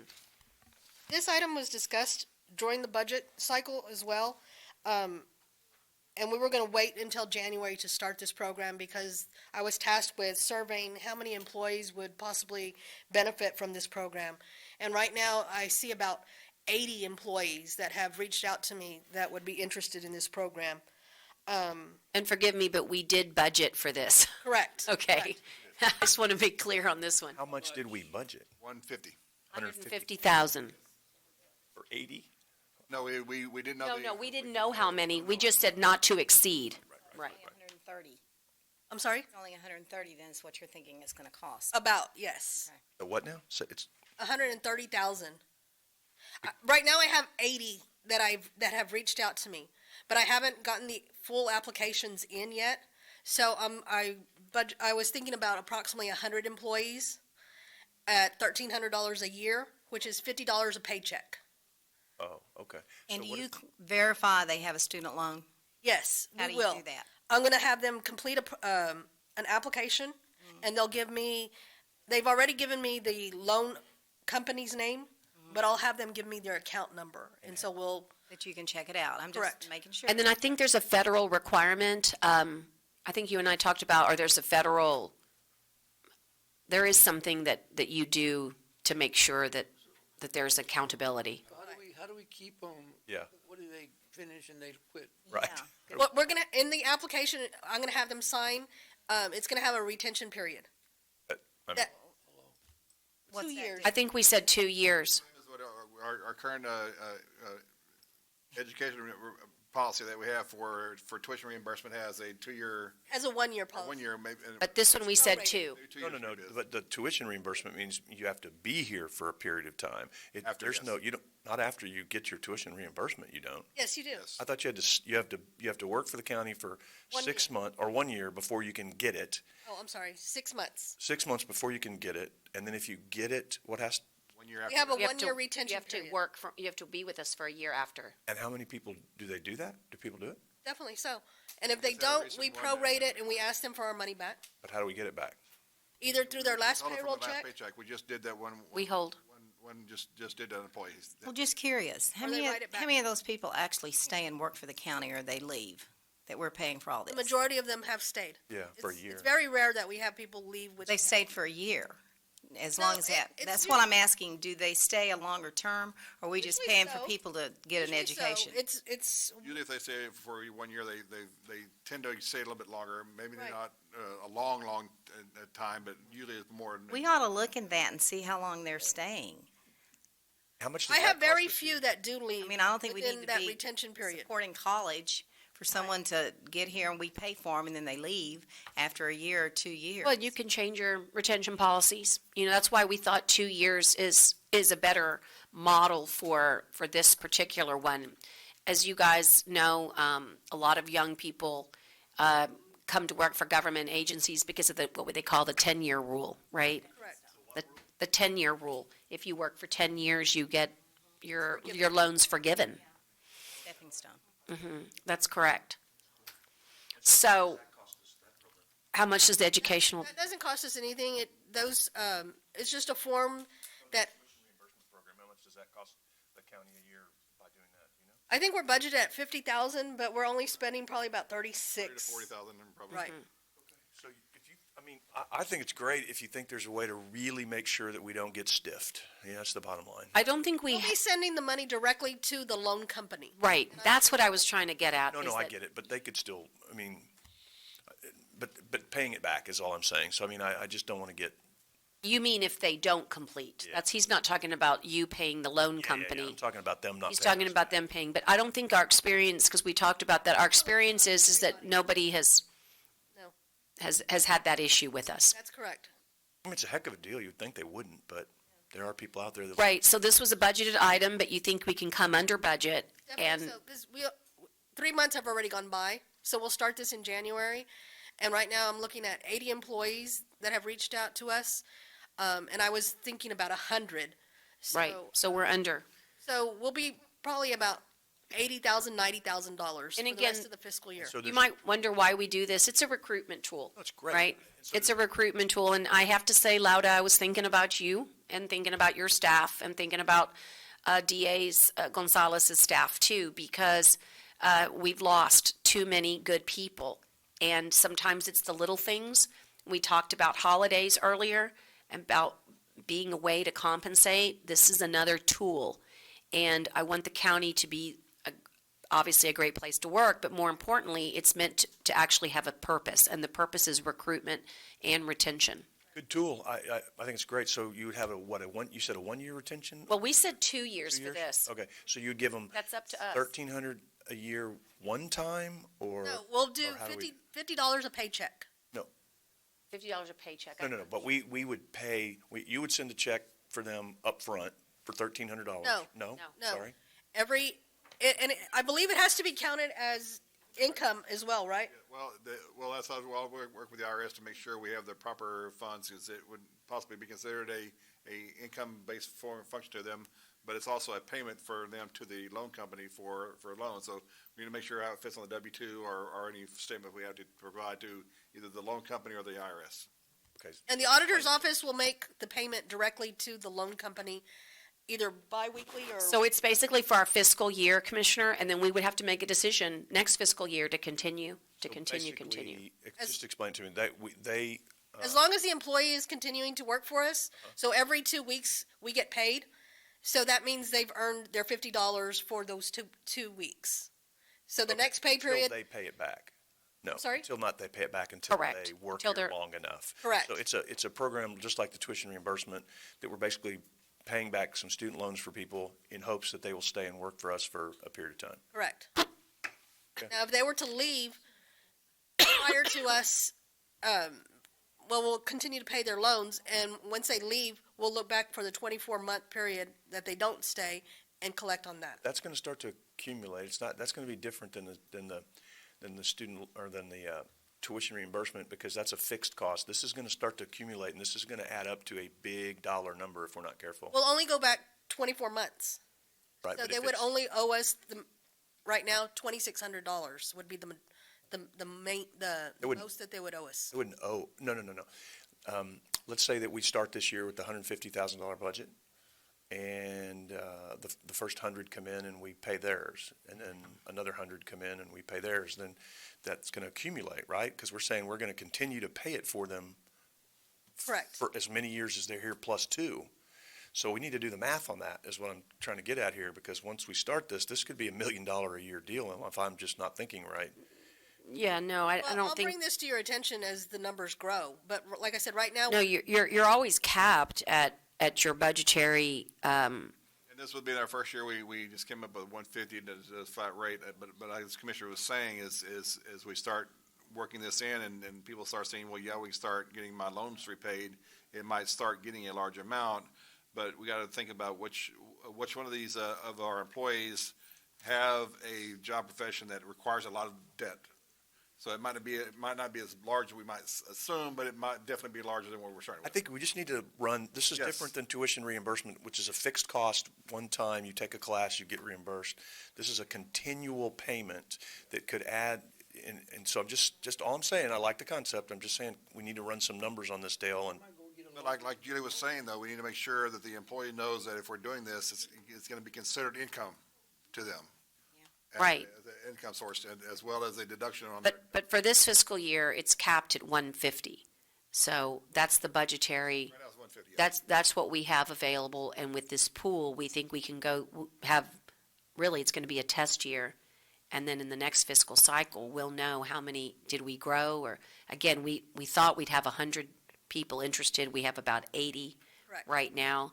And without violating any privacy, you might be able to bring us some demographics. For example, these people are in for example, maybe you're in year 6 of employment. You only have 4 years to go before the whole loan is forgiven, right? So in other words, it is a data-driven game, and we can run those scenarios for you. But what's before us is just our fiscal budget for this year. For this year, I think next year it's a more interesting analysis as to. Don't you think it'd be better just to pay the tuition, and they finish semester, they complete it, they pay the tuition? Well, this is That are already working for us and they've already completed their classes. this is for loans that they've already taken. For example, yeah. I'm just nervous. I'm just saying, I'm really nervous about how this could be a humongous expenditure. I'm just saying, let's be careful and let's please run numbers. Well, look, That's what I'm saying. we can always stop it, right, Judge? Yes, Well- every fiscal year. If it gets out of hand, we need to look at it, and I'm with you, Brent, on that one. Just a little nervous about this. Yeah. I like the concept, but wow, okay. It's worth it. I mean, my experience before I came here was working with graduate and bachelor level students working for the state, and they had received student repayment loans, basically stipends, at the end of each semester. And it was such a great recruiting and retention tool. Right. Now, the levels were a lot higher than what we're putting in, and we're paying it, not the federal government. But I still think we're going to see the same results. And I'll guarantee you, after several years, they will leave, even after they've met their obligation. And that's just happening everywhere. It's a sign for us that we still need to invest more into that process, because that's how you're going to ultimately be able to attract and retain your employees. But, I think we have a lot of examples that we look here in this courtroom and beyond into the courthouse of people who want to get their education, and they just have to leave because they got to pay it off, right? And they just can't afford with what we pay in that obligation. But I think it is not only a worthwhile process, but that we put in this safety net, if you will, every year to monitor and review, so that we're not guaranteeing. Absolutely. How much are the monthly payments that we pay for? It'll be $50 a paycheck, so it ends up being $1,300 a year for each employee. You're paying the student loan. Yes. Right. And Well, it's not dependent on how much they owe. Of course, they're they only have to have getting a balance. certain amount. Right. And 6 pay periods will have already gone by, so it's definitely not going to be the full 1,300. That's correct. So at this time, I'm going to ask for a motion with a little bit more maybe amendment that we also have a review process. It's a good idea, but I just hate to make sure we're not gonna grow into more. I mean, that's. Well, Right now, there is a cap on it. It's $13 there is a cap, right? a year for each employee. And right now, I only have 80 employees that have reached out to me. And so I will have them complete an application, and we'll verify that they do have a current student loan owed to the federal government. And then the payment will come directly from the auditor's office directly to the loan company. So the employee will never touch the money. Okay. So now, And it won't ever be more than what we've, it's a lot of questions, maybe. Well- If we keep, say they go, we keep their checks, can we do that? It's illegal? I'm sorry? Can we actually keep their checks, their paychecks? They don't fulfill the 2 years. They'll have signed a contract or a document stating that there's a 2-year retention period. So they'll owe us the money back. Again, your best evidence, The question was, can we keep the payroll check? If they owe you money, can we actually keep the payroll They check? didn't make the 2 years. Yes, yes. No? That's legal. But we have the contract to go The contract says that. They're going to sign a contract, but the best evidence of this is the educational payment program that the county has already done. Your science experiment has been run with tuition, and Julie has, because we discussed this, you've never had a problem in all the years that you've been running it.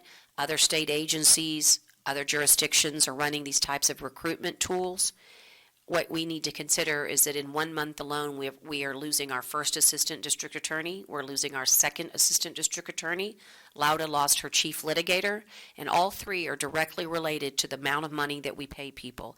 We have to find ways to create tools. I wish I had the dollars to give, and this is, quite frankly, a great recruiting tool for a really economical price tag that I can fix.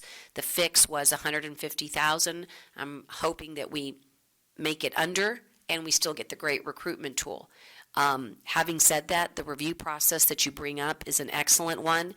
Just so you know, we can monitor it every month, right? And there's a lot of data that can be collected. For example, how many years does your student loan, how many more years do you have on your student loan? Where are you in the process of employment? Are you in year 1? Are you in year 10? There's lots of data that we can collect and bring to you. We'll work with Dale in the auditor's office to monitor it.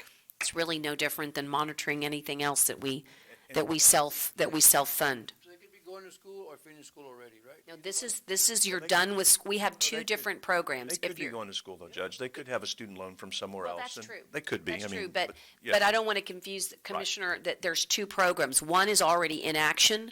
That's you're going to school right now and you work for the county. We have a program for you. Then this program is, You got a loan, but if I'm a senior or a junior in college, I got a student loan, you're gonna help me pay, right? Start right now? yes, You could, yeah. yes, but it's both, right? I mean, if we're going to cap it, I mean, I'm just trying to get my arms around it. It's an employee benefit. I mean, and that's what we're basically saying. It's an employee benefit for a limited number of our employees. So, what's that? Well, no, and that's, yeah, I don't know, then you get into that. But, I mean, so is tuition reimbursement. I mean, it's not for everybody either. I don't think we're ever going to be able to respectfully pay lawyers enough to keep them here for long periods of time because the private sector is just we're never going to be able to keep with that. But in general terminology, do I think it's a good employee benefit to be able to help our employees? Sure. And if we can cap it at 150, yeah, but I'm just, like I said, I'm just worried about the cumulative effect, and I get it if we don't, and it's like anything else, it's the nose under the tent. If we open it up now and we decide next year, well, we'll be 200, and then the year after that, we want to be 250, but that's up to the court. And so if the court wants to, Well, I think you just have to do a cost-benefit analysis. Right, absolutely. And that's what I think okay. the amendment should be, is that there should be a review process, a cost-benefit analysis, And it's in the budget, I like it. and it's in the budget already. Already in the budget. On a yearly budget, basis, because it's a budgeted item, so you're gonna have to renew it and review it every year. I think the only thought behind it is, sometimes when you say it now, it helps you, remind you later that you said it. So we'll remember. we need to review and, Commissioner Gonzalez will never forget it. You'll never forget to review. well, I think, I like to pride myself on talking to people, and I've heard that this is going to be a really, strong incentive for a lot of our employees. I've gotten a lot of great feedback. Yeah, I have too, personal great feedback, and including our correctional officers. I was going to say, It's a good program. It's a good program, I mean. if you got any bad feedback on that, you just let me know, because that's kind of crazy. Well, Free money. let me tell you what the positive feedback is. You're right. You're talking about the obvious, that they're going to get money. But let me tell you what's latent is what they don't tell you, is that they leave here and go do babysitting jobs to make the extra $100 a month. They forget, you don't get to hear that story. So the free money is to alleviate some of the extra second jobs. And when you're talking about a correctional officer, for instance, who's, trying to get a BS in criminal justice, it makes a big difference.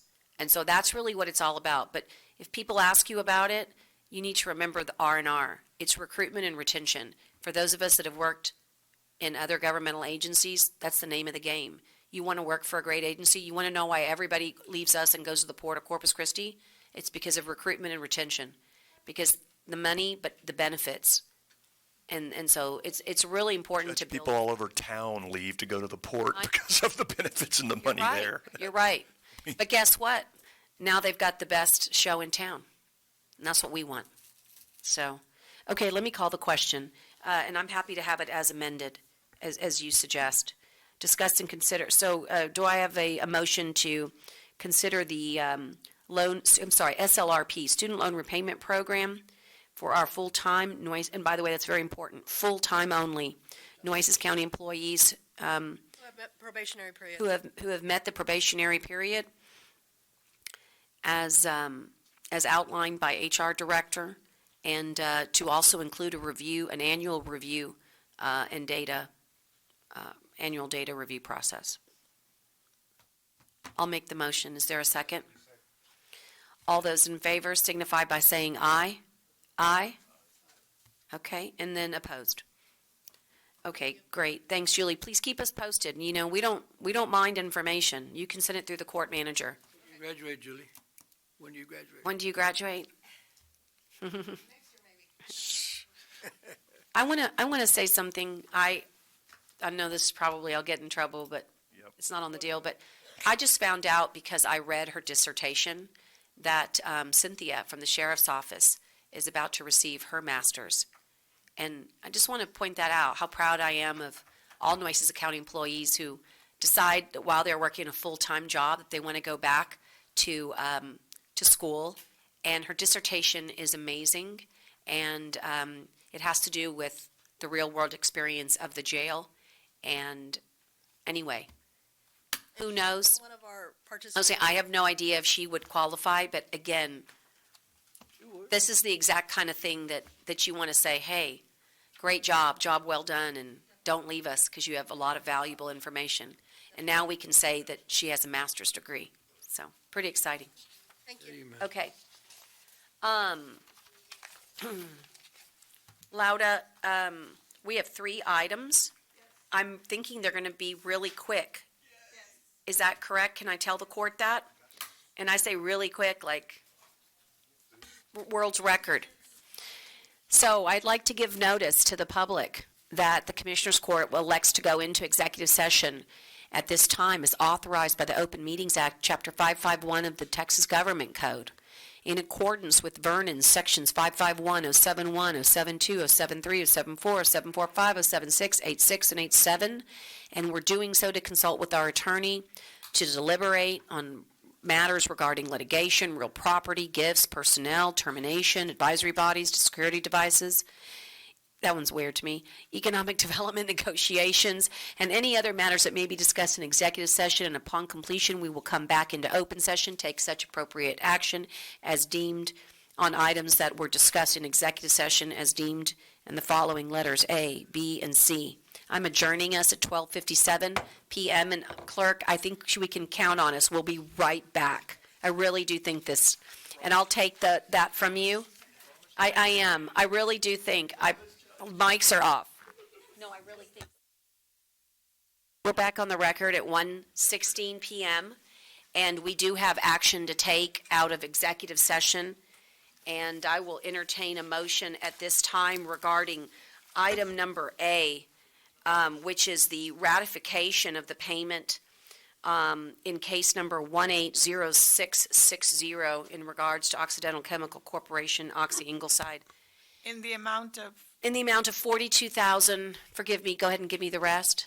$42,859.32. Motion subject to the release.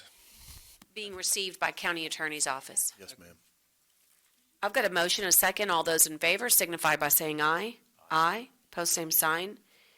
The third is the second B was just a consultation. Is that correct? You don't need any action regarding B. And then on C, the discuss and consider the grievance 11419-1. Is there a motion to table at this time? So moved. And a second?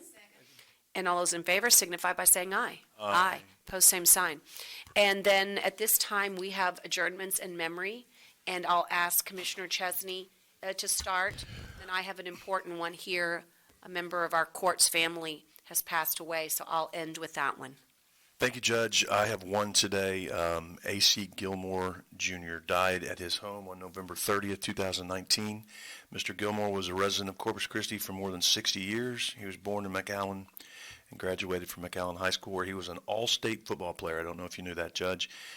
Graduated from Baylor and married the love of his life, Clydell Holland from Mercedes, Texas. They had 3 boys who I think all 3 of them actually still live here in Corpus Christi. He owned the Blossom Shop and many other flower places here in Corpus Christi. He was just one of those jolly guys that always had a smile on his face and a warm handshake and a big hug for you if you wanted it. So condolences to the Gilmore family for the loss of A.C. Gilmore Jr. Commissioner Gonzalez? Commissioner Vaughn? I'm sorry. Commissioner Modis? Yes, I have one. Judge, I don't have all the details, but I saw on social media yesterday that Mike Hess passed away.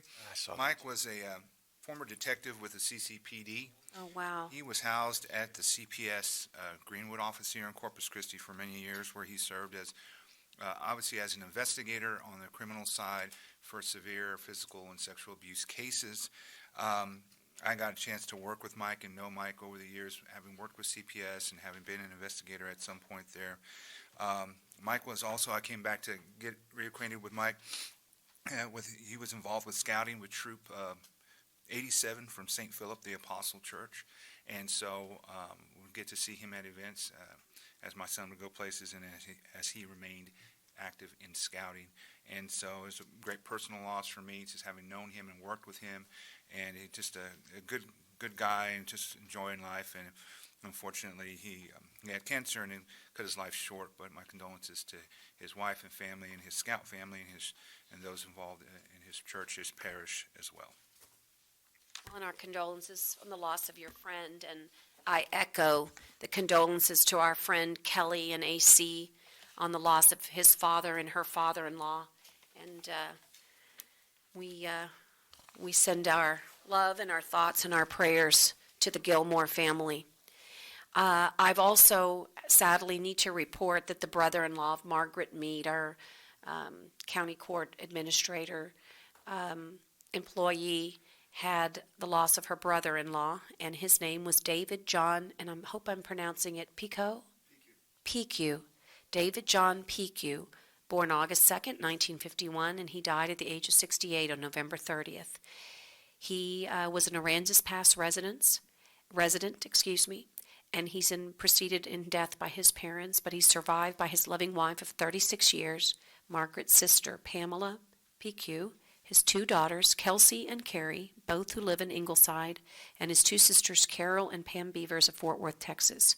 For those of you that are interested, a memorial service will be held on Thursday, December 5th at 10 a.m. at Charlie Marshall Funeral Home in Aransas Pass, Texas. And I thought, Tyner... You did. Teresa has them already. You want me to bring you one? Well, I thought that would be nice. You know, it's nice when we have, and this is good for commissioners to know. I know you probably know this already, but we're actually memorializing this adjournment for Margaret and in writing. And so we've all had the opportunity to sign this resolution that shows indeed that on this day that we adjourned in his memory. And as she told me on email just this weekend, she said, my sister needs me.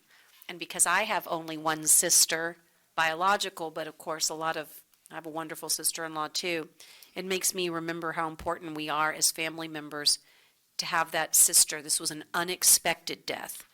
And not that death in general is always difficult, but an unexpected one is especially hard on a family member. And so I'm glad that Margaret is a good sister.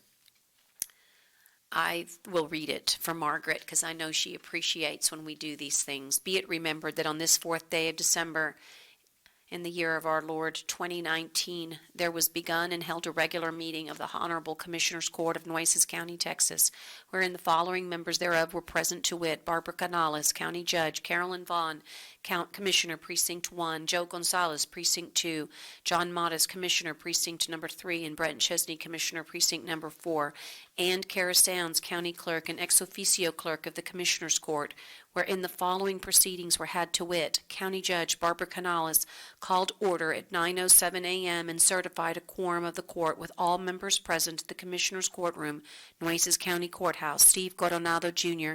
gave the invocation. Commissioner Joe Gonzalez led the Pledge of Allegiance to the United States and Texas flags. The court adjourned in memory of David John Pique. There being no further business to come before the court, it is ordered this meeting does now stand adjourned in his memory this 4th day of December 2019, and I've already affixed my signature.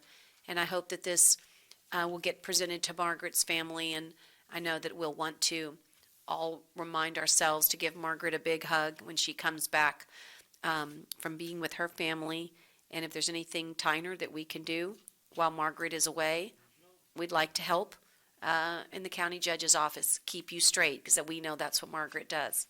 And Judge, you're so right. Margaret called me on Saturday morning. And like you said, completely unexpected. Yes. In the morning, I guess he passed away in his sleep. Yes. And at Thanksgiving, all of them were together and everything was fine. Right. Margaret called me quite distraught. Right. And I felt terrible because I think I had sent a typical Barbara email on Saturday, and then she had to respond by saying, "I'm so sorry, I had not been paying attention to my emails. This happened." And so that teaches me no more Saturday emails for me for at least a week. And but I just really, my heart goes out to her. Like I said, it was very clear to me the love that she has between her and her sister, and anyone that knows Margaret knows how family-oriented she is. So I hope that this provides some comfort. Will you let her know, Tyner? Sure will. With that, I have no other adjournments, and we are out off the record and adjourned 1:25 p.m.